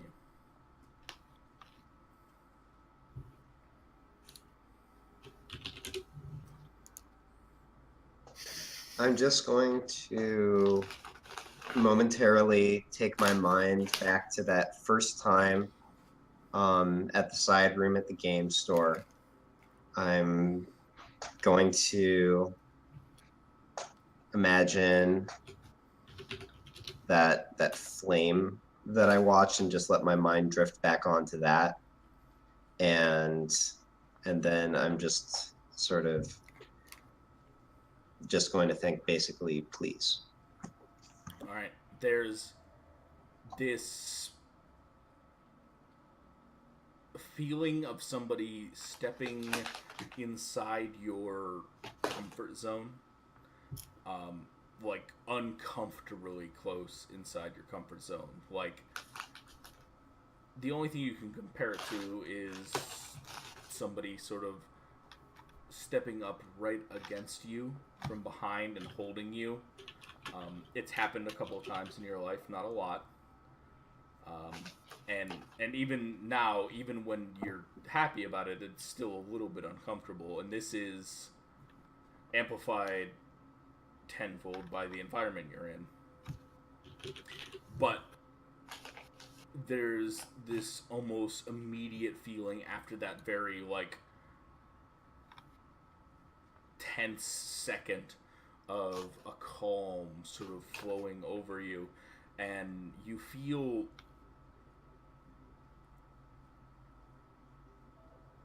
there's that almost inexplicable sort of static feeling when somebody touches just over top of your skin.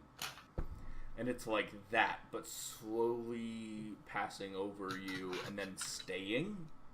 Like it doesn't leave.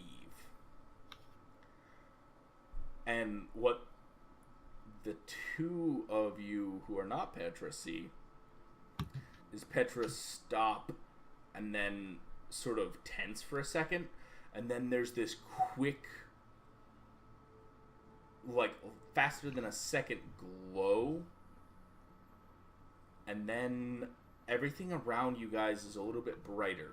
Like, you can't identify a light source, but you can see everything a little bit clearer. And Petra, you feel like you're walking with somebody holding a lantern just over your shoulder.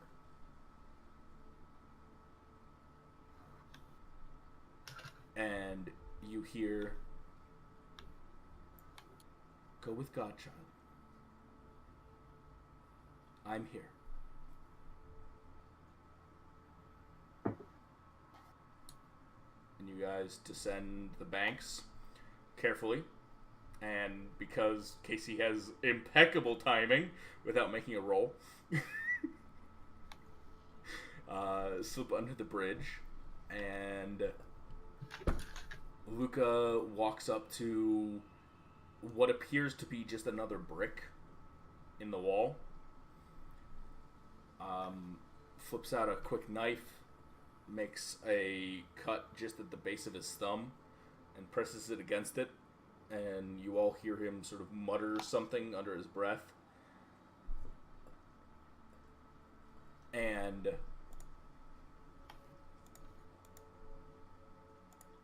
the world shifts in what can only be considered the most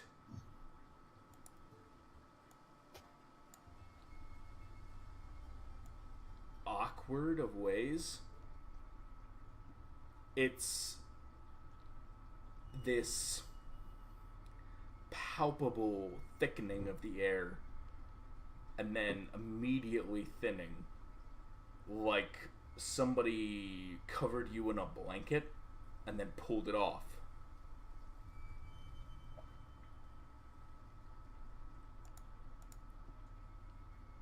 And you look around and the bridge seems pretty much the same. And then Luca turns and looks to the other side of the small stream, and you all turn around and look. And there isn't another side to the stream. There's no stream at all, actually. Instead, you all are standing at a wall, and beyond the wall is a open field. Doesn't seem like the right word. There's dead, rotting trees sort of forming what almost seems like a cave. But at the same time, you can tell that it's forest-like. Like, you could pass through trees if you wanted to, but you don't want to. It's not worth the struggle that might come from it. And so you face a corridor almost of these ancient, old, dead but not really dead trees. And Luca takes a step forward and begins to walk down this sort of laid out path. You all follow? Yes. What's everyone carrying at the moment? In terms of, like, the weapons they have in their hands. I imagine Petra has some sort of either short assault rifle or submachine gun, based on what you said before, KC. Yeah. Let me see here. What would you? I mean, so while everything's distant, I probably just have like my probably just Old Faithful out and ready. All right. I mean, the assault rifle is going to shoot just as far as your sidearm, if not further. That's a fair point. I probably have that ready. Maia, you have 2 sidearms, right? Mm-hmm. And then Tasty, you can either go shotgun or axe, depending on what you really want to do. He's got to keep the shotgun. If things get hairy, you might just toss and pull out the axe. Makes sense. Cool. Luca has a katana in one hand and a heavy-looking semi-automatic pistol in the other. Not a 9, maybe a 45 or something larger even, perhaps.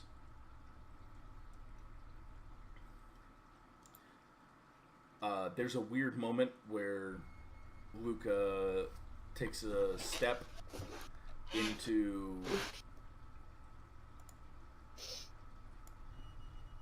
the shadows and sort of disappears for a second, and then appears further down the path than one step could have really taken him.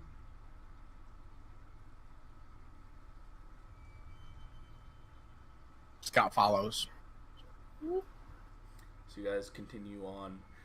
As you continue on, I want everybody to make me a wits composure roll -2.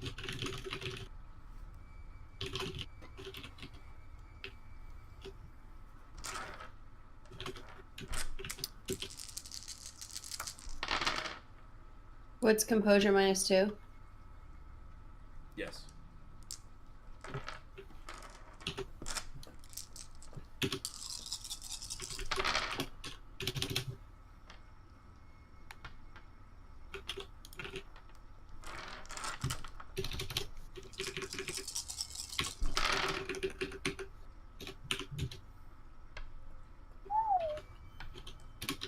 Damn. You have 8 wits plus composure? Holy bejesus. No, I have 7. Did I roll wrong? Yeah, you. No, she rolled a 10, so she rolled an Oh, additional yeah. top. Yeah. Man. All right. As you follow after Luca, who's quickly outpacing you, and then almost seems to vanish, you can catch glints of a blade and a leather coat sort of flapping. Hey, Karnis. Yes. I was supposed to do our pep talk for moral support, and I had it ready, but now we're all serious mood, and it was goofy, and so now it doesn't fit anymore. Lighten the tension. Go But now. someone else needs to like help me lighten it up because I'm like ready, but it's goofy. You look around and your friends are super tense. You know what tension does to a group of people who are about to face who knows what? It's bad. It's bad. Lighten the mood. Go. So I look around at my comrades and I say, comrades, we may have not been able to bet our whores before this battle, but battle we will. Us and our ragtag group of hooligans and our curvy swords and our battle axes and whatever else it was that Petra took. And in the words of that one boxing guy, let's get ready to rumble. Well, there's always time for whores after, right? Yes, all of that, and let me look up the roll. All right. Manipulation or presence plus empathy. That's what I thought. Okay, I could not remember. So And then- that's going to be a manipulation plus empathy then on Maia's part. And then I think there is a secondary on this one. What is the secondary? So I'm doing that roll. Let me double check. I don't know if there's a secondary or not. Yeah, you're doing that roll. Do we all do it? Yeah, we all do it. Oops. We all do it? So all of the rest of us do wits plus expression. Sorry, I did it wrong.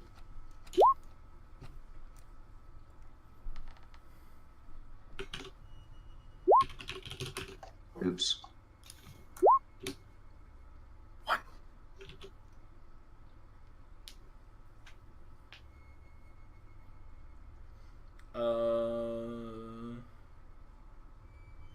You don't get that bonus. You all get a +1 for your last encounter being a victory. Okay, I'll roll one more time. Me too or no? Would you all consider Maia the leader of the cell? No. Yes. No. No? No, I'm sorry. Nobody considers that. I consider Luca the leader. Yeah, I was gonna say I think pretty much everybody considers Luca the leader. I was the leader of that rallying war cry. Yeah, it doesn't count for that though. I'm absolutely not the leader in any other way. Okay. So, what do we have? We have 4 successes, 3 successes. How do you have only 1 dice? I rolled twice because you gave me a +1. Oh, gotcha. So 3 and 0 and 0 and 1. Okay. Oh, wait. Ice, did you roll twice? No, I accidentally typed it wrong. Oh, gotcha. Okay. Well, I mean, 4 successes is higher than 3 successes, so we're still gonna take 4. That's wait. The 4 was for the wit's composure. Yeah, that's a whole different roll. I did 3. Oh, you're right. Okay, I see what you're saying. Yeah, and technically she also has a -1 because she is not the leader of the cell. So her roll is just correct. I wasn't going to apply that, but that's okay. Okay, then Ice, roll one more time. No, I did the right number of times. No, you get an extra die though. Yeah, roll one more. Okay. Nope. Okay, so you all get...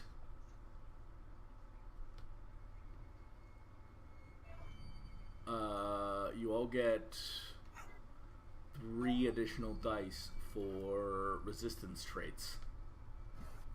For mental or emotional supernatural attacks. Damn, that's good. Wait, say that again. You all have +3 to resistances against mental or emotional attacks. So basically, we're all chuckling so much at this point that shit doesn't affect us. Yeah. So, for instance, if I say you need to roll resolve composure, because you're going crazy. Yeah, you get +3 to that. If I say, what is your mental resistance? You give me the number +3. Sweet. Yeah. I just wanted to type it out so that I could look at it. It's good stuff. Yeah. Let's fuck shit up. Alright. So we can come home and bed the whores. Technically, Petra's not supposed to get it, but I'm going to overrule that because I think it's a cool thing. Oh, is it only it's secondary actors who succeeded? Yeah. You didn't think it was funny enough. You're not seeing any horrors. You didn't even... Your weapon of choice wasn't even enough for me to remember. You didn't... Apparently, Karnis is overruling it, and I'll let him. No, you don't have any phallic symbol as a weapon, that's why. So no horrors for you. She has an I jab my gun into your butt. She has an assault rifle. How is that not a phallic symbol? Swords. Oh, is that what she picked? Because she's not sticking it into anyone as an attack. Oh, she Except just... she did just poke me in the butt. Yeah. Alright. Anyways, back to you guys being frustrated and creeped out. So, hold on.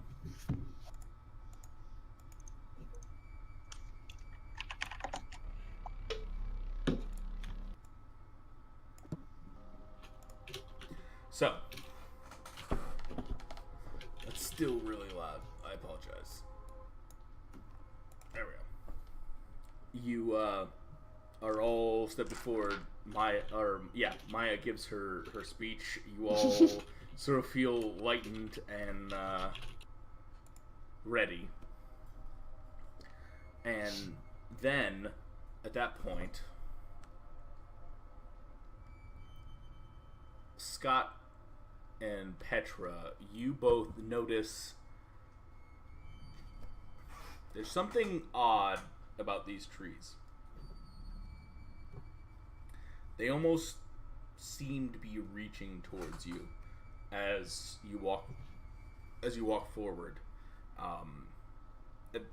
At one point, maybe one of them even reaches out and snags your sleeve a little bit, and you feel a sharp pain as a scratch sort of forms along your skin, and a little bit of blood begins to drip.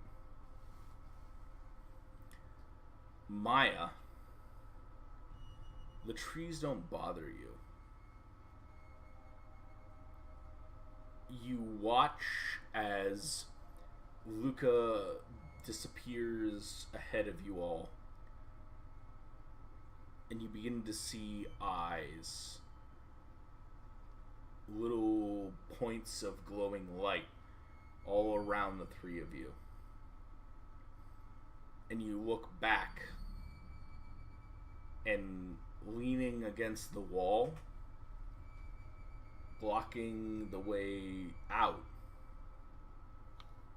is a tall, thin figure dressed in sort of a flowing black soft cloth garment. Wait, blocking the way out of what? He's at the bridge that Here, we came in. He's leaning Okay. against the wall of the bridge. Got it. Or she, you can't tell. There's a short hood sort of obscuring the face so that you can see soft red hair sort of flowing down the chest of whatever this entity is.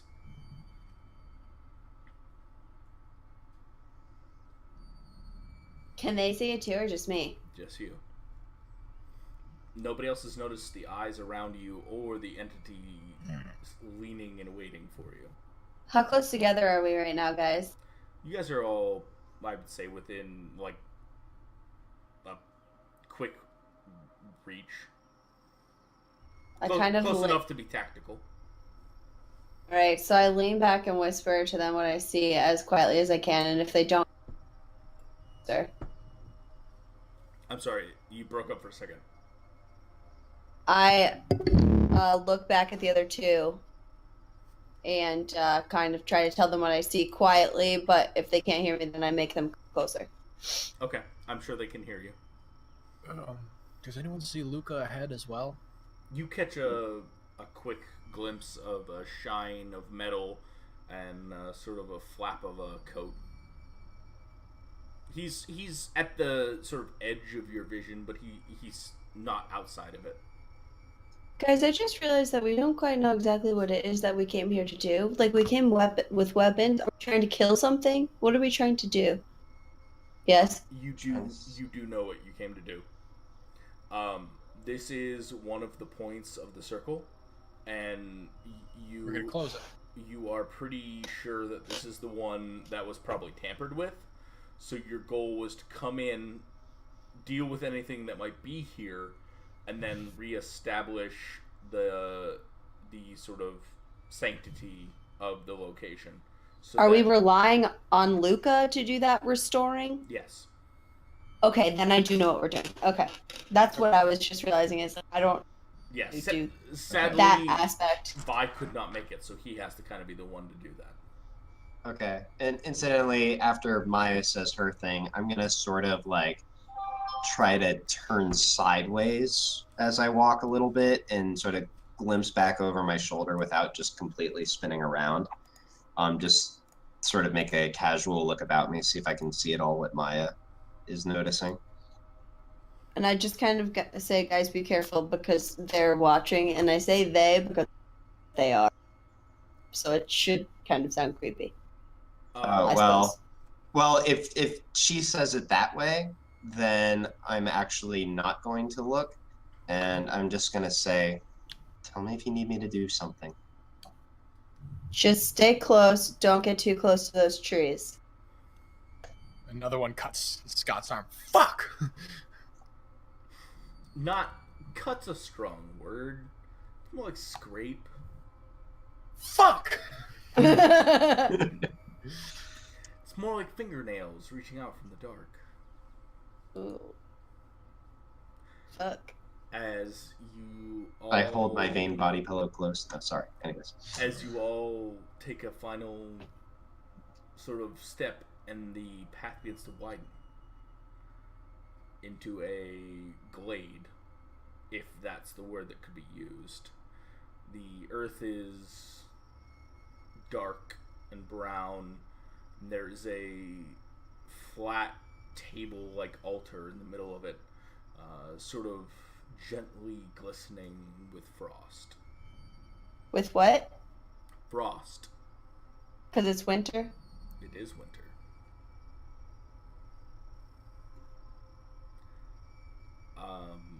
Luca is standing there. There's a small skull. It's not human. Maybe it's human-esque. Maybe baboon. You're not entirely sure. But it's inscribed with all sorts of runes and then dipped in silver.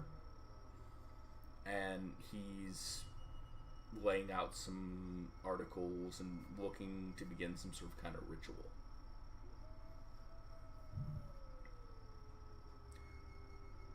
So, before things get underway, what sort of positions are the three of you going to take up, or what are you looking to do while this is going on? Scott's gonna probably be in front of the two because firing a shotgun with someone even close to being in front of you is not smart. What's in front, though? You guys are all in a glade surrounded on all sides by these trees. I mean, I imagine we'll probably set up some kind of like Triangle? triangle around Luca. Mhm. I would also be trying to note if I had to duck for cover, are there any good locations, or is it just totally open? It's entirely open with the exception of that table. If something Right. behind you were to come at you, you could duck behind the table. Sure. Okay, so in that case, I imagine we're in some kind of triangle, probably with our backs to Luca. Makes sense. Yeah. Makes sense. Anybody have anything else? Should we do Scott's it? gonna take his axe and put it in the ground beside him, so he's not carrying it. So if he needs to pick it up quickly, it's already out. All right. Do we have any things in Petra's bag of wonders that kind of does the same thing as when we had like the salt circle we had Melina? Is there any kind of like protective things we could put about? You don't have anything like I that. don't No. think so. Unfortunately, you didn't make it into Karen's lab or Karen's office. Had you, maybe you would. You know, I could lay out some of those business cards that I made. I don't imagine fake creatures like business cards very much. You could, Petra, try to create a circle. You know, the circles sometimes keep out things from the outside world. The problem is you're not on Earth, so you don't know how it would work. I draw a square. No, I'm just kidding. All right, then I got nothing. The issue, Scott's just standing at the ready, keeping an eye out, seeing if he sees anything. the issue is a lot of Petra's tricks and things work because she's working from a physical realm into a metaphysical realm, and right now you guys have all left the physical realm very much behind. So I go, Karen, are you here? with that, we're all going to roll initiative. How you do that? What is it? You roll a single dice, and you add your dexterity and something. Composure. Dexterity and composure? Yeah, that sounds right. Like that. Like that. We had the same roll. Yeah. Whoops, I did that wrong. Just a sec. Not The 20. D20. Holy shit. Oh. Guys, we're in a row. Alright. So, where are we? This is where names we'd never heard of before start coming up. Alright. So, we've got Scott Guard. with Sure. with a 13. It's weird. We've got Maia Murder. with a 12. Got Petra with an 11.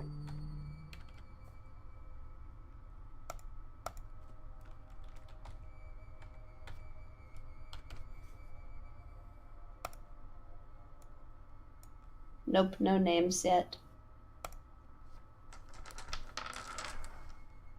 What about Luca? Does Luca get a turn? He does, though I wasn't going to add that in. I guess I probably should. 6 plus 6 is 12. Kevin and I got the same roll.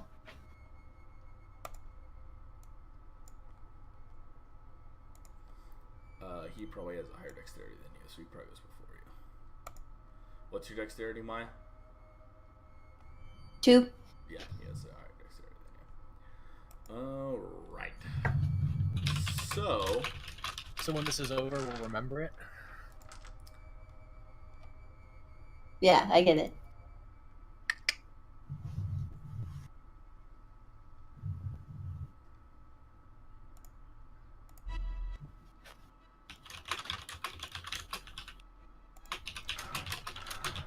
Luca begins, though he does get to go first.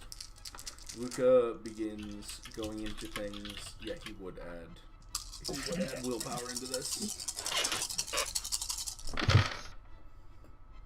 One, two, three.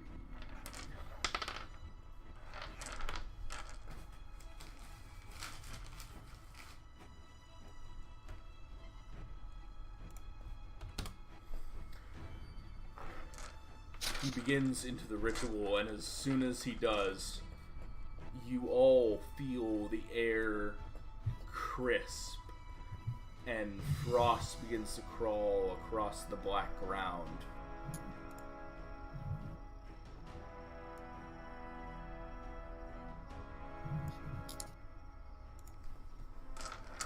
As you see, let's see what you see.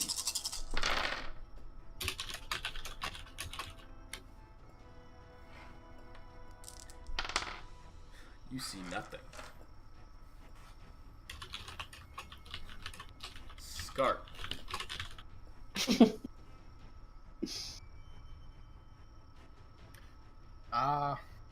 Okay, I see nothing. The air has cooled and frost is creeping across the ground and the trees. Okay. And a soft mist is beginning to rise. Make sure I have all my bullets in and just keep my eyes out to the tree. And as soon as something, do I have birdshot in this or buckshot? It spreads, yes. Yeah. Okay, I'm just gonna keep an eye on it. If I see anything start to move its way out, I'm gonna pull the trigger at it. So you are going to ready then. Mm-hmm. That being the case, so let me know when you want to re-enter the initiative. Sure. Luca gets to act again. Let's go and use willpower again, because this is important.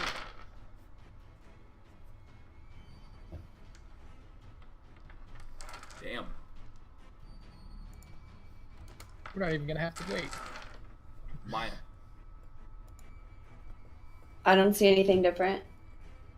You notice the change in temperature in the mist rising, and you can feel something. You don't see anything. If you like, you can attempt to reach out with your mind and feel things.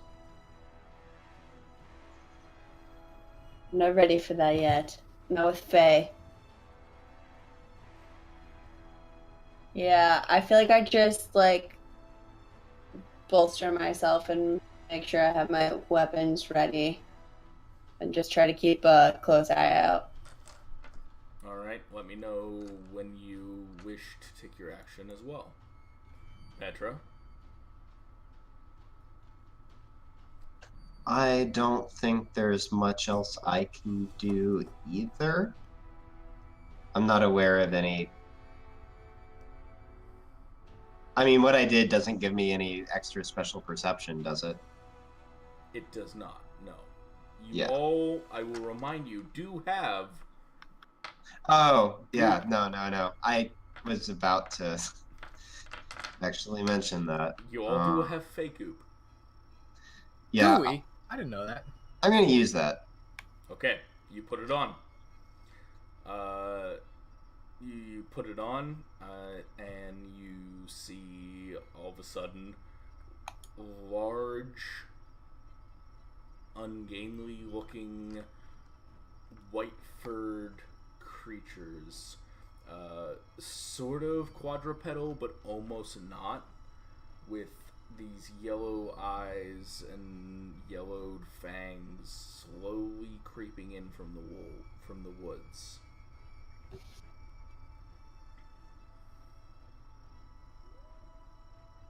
So I imagine that was like my main action for the turn, right? No. Oh, no? No. I'll allow you to actually fire should you so desire. How far away are they? 40, 50 feet. Oh, all right, then screw it. I'm gonna yell at the others to remember the Fey Goop, and I'm gonna full auto. All right. So there are 3 within your field of vision should you decide to unload on all three. Yes, I will do so. All right. So you have +2 and then +3 for full auto. You will also drop in. So how does that work? I will have to do that. Okay, so you will drop 3 in the initiative. Yeah, just drag me down. And then you will. Well, so away. if you just drag me like what behind Luca, and then I just skip my next turn, then is that how it works? That makes sense. Yeah. Okay. All right. So Firearms dexterity +5. No. +5 Plus 3. -2 +3. Yeah. Core damage of 5, I believe.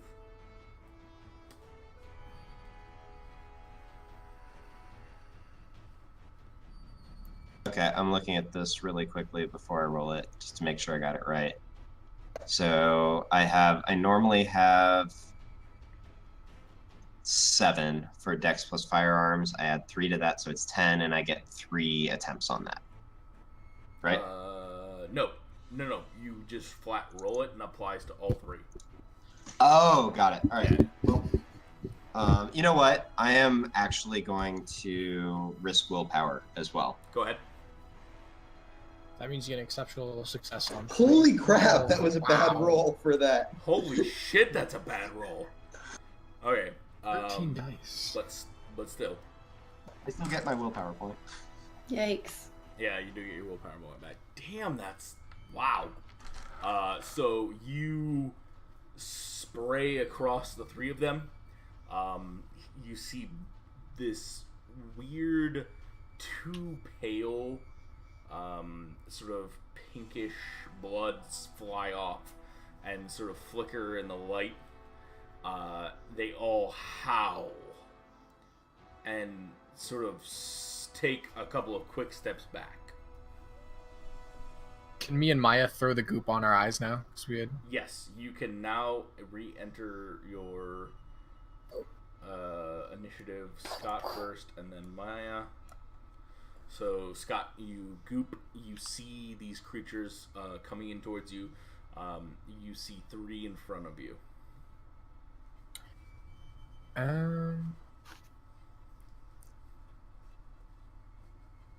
Cool. I'll just take a shot at the closest one then.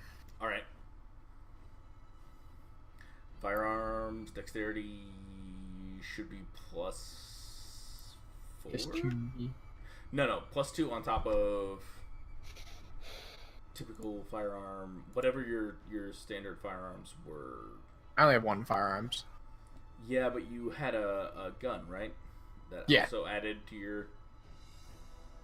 That'd be +2, but the shotgun has 9 again, so that's what's right. Nice. So it's plus dexterity, plus firearms, +4, and then the 9 again.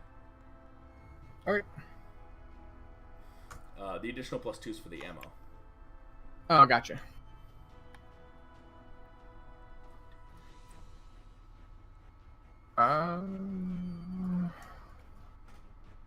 So that's 3.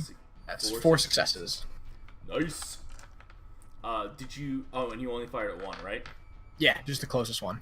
Okay. But you fire, and this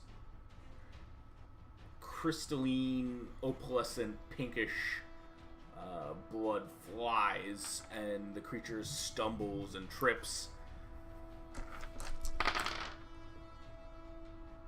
Wow. Okay, well, at least somebody can roll well.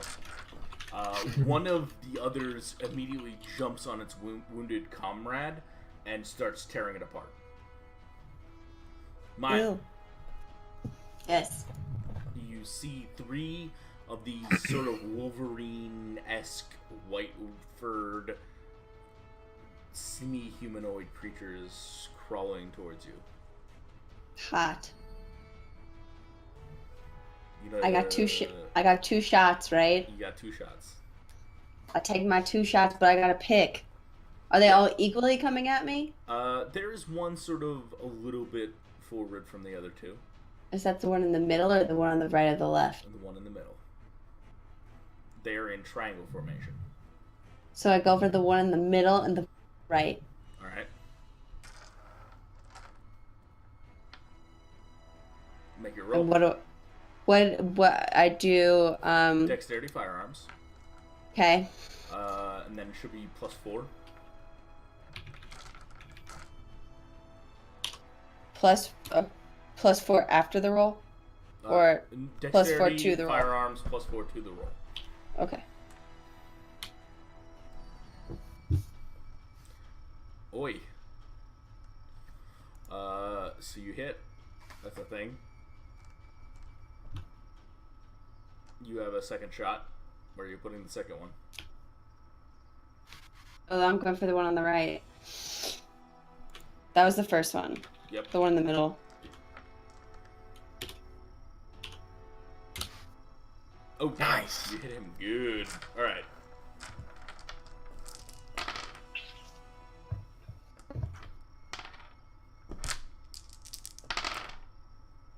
Okay. These ones keep formation, though the one on the right looks rough. You put a good slug into his shoulder, and he's sort of limping a little bit.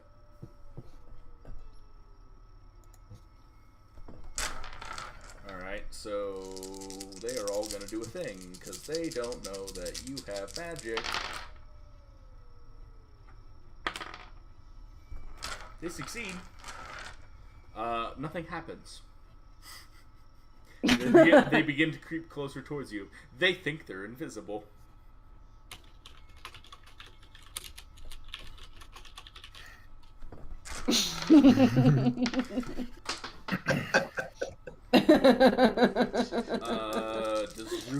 Does Luca risk? Yeah, he's gonna risk willpower this time. Get that roll, Luca. Get it.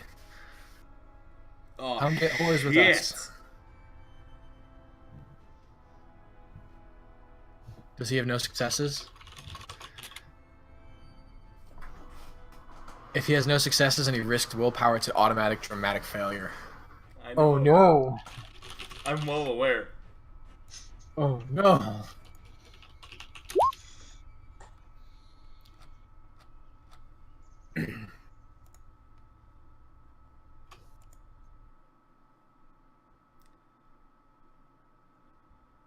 Luca says a couple of words, and then a quiet falls over the glen.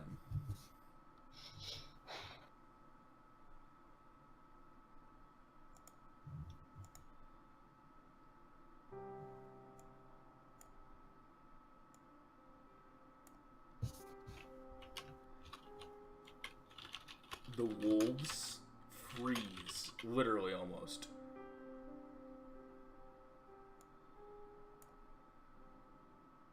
And begin to slowly back up.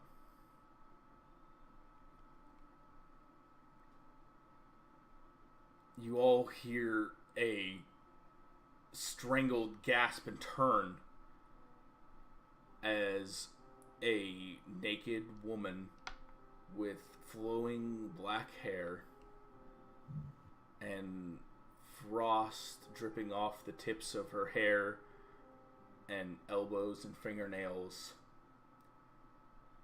pulls a hand out of Luca's stomach.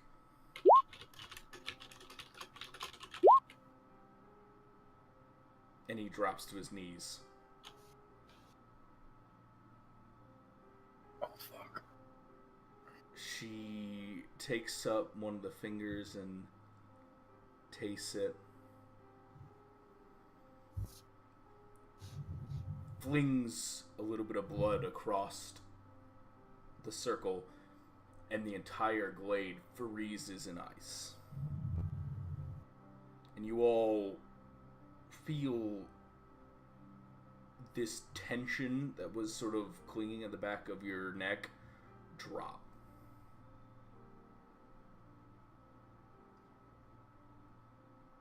As The point is restored. And Mab, clothed in fury, turns to the three of you, takes a couple of steps forward, and as blood gently drips off of her fingernails, coated in frost, her hair returns to white, and her eyes turn brilliant emerald green, slowly flickering into sapphire.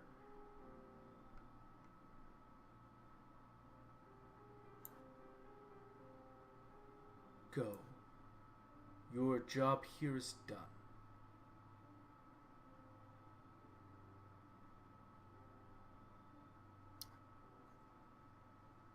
I look down at Luca.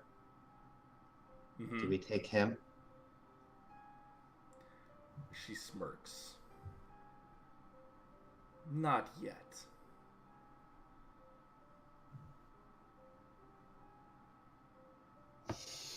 I may grow bored in some time.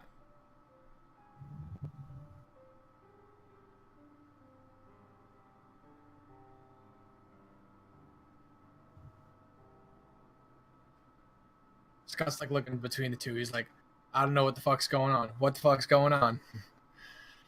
Your hackles are raised, Scott. Like, oh, he knows like she's Yeah. serious business because Luca's the guy who kind of like was kind of running shit and then just got knocked out. I give the slightest of nods. Luca stands. Got a hole in his stomach. Go.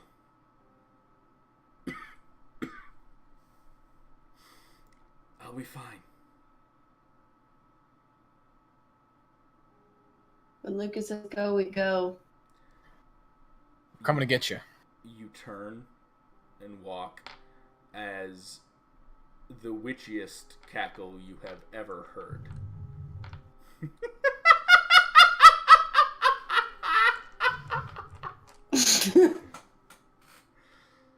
Echoes followed by a very unmasculine scream.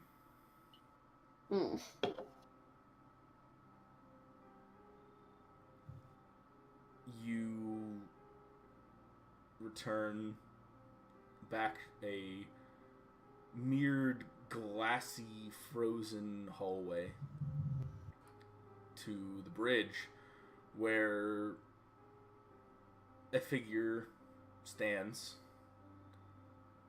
cloaked and covered in frost. Completely frozen. Completely frozen. Can I take my battle axe off and cut his head off? You can? Do you want to look at Wait. the face first? Yeah, I was gonna say, what is this? Can I look at the face, and then if it's someone who I know, I don't cut its head off? Well, I mean, I want Just to look let's at find out who the face Scott. You take a look. It's nobody you know. Anyone you two know? Is it? Maia, Petra, you immediately recognize him. Maia, it takes you a second, and then you remember your Friendsgiving. And Oh, it's Titharius? it is Titharius. Don't chop his head off, Scott. Okay. But he's covered in a couple of inches of rim frost. I don't know what that means. Thick, heavy ice. Like Narnia shit. Worse, but yeah. Okay. Are his feet frozen to the ground? Very much so. Anyone got a knife? I have this curvy sword I thing. don't think a knife's gonna do it. Okie dokie. Well, hopefully I'm accurate with this, and I go to the ice at his feet. Okay. Make me a weaponry strength roll. Hey, I could do that.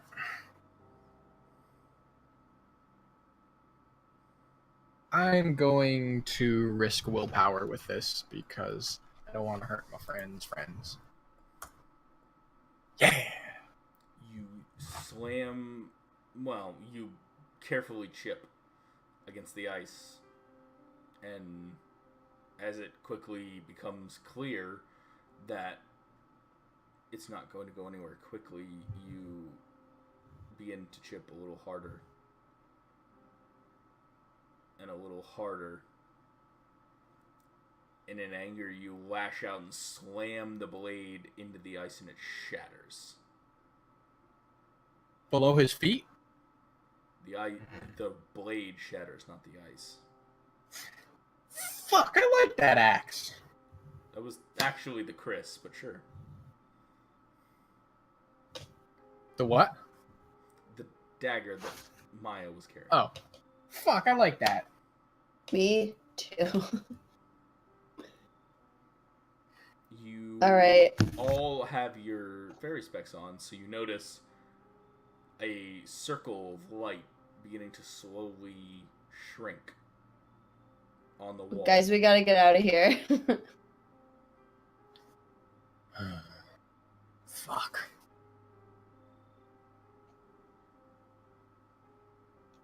Does anyone have keys? It's got jingles. Presuming you all have keys, yeah. Well, I didn't. Can we know just who get out of drove. here and discuss who's Yeah, driving I'm later, going please? through the wall. Yep, we're Can going. we please get out of here? We're going. You I all- assumed we were going. I didn't say anything because I assumed. You leave.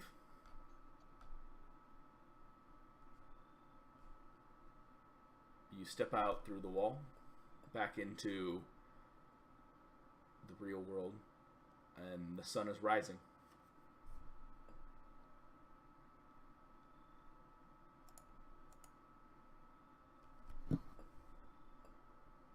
Beginning to paint the world in blues and pinks and greens.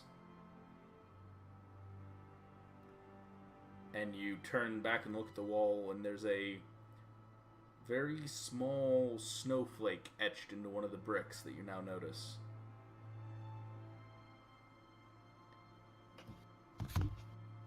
But the weight of the fact that Maia's mentor and quite possibly one of the strongest individuals you all know is at the very least trapped for now.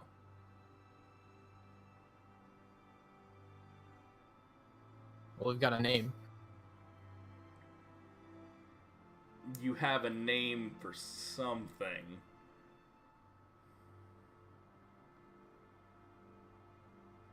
Remember, Mab restored the circle.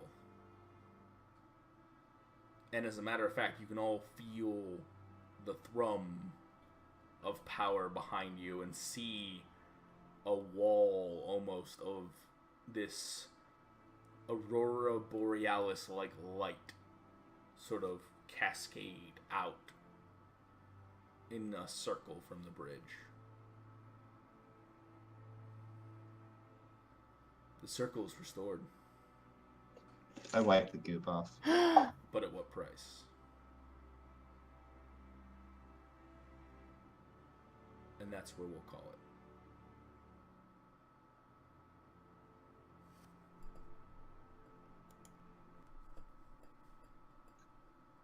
Good night, everyone. And Bye, I stream. hope you sleep well as I try to turn off the stream.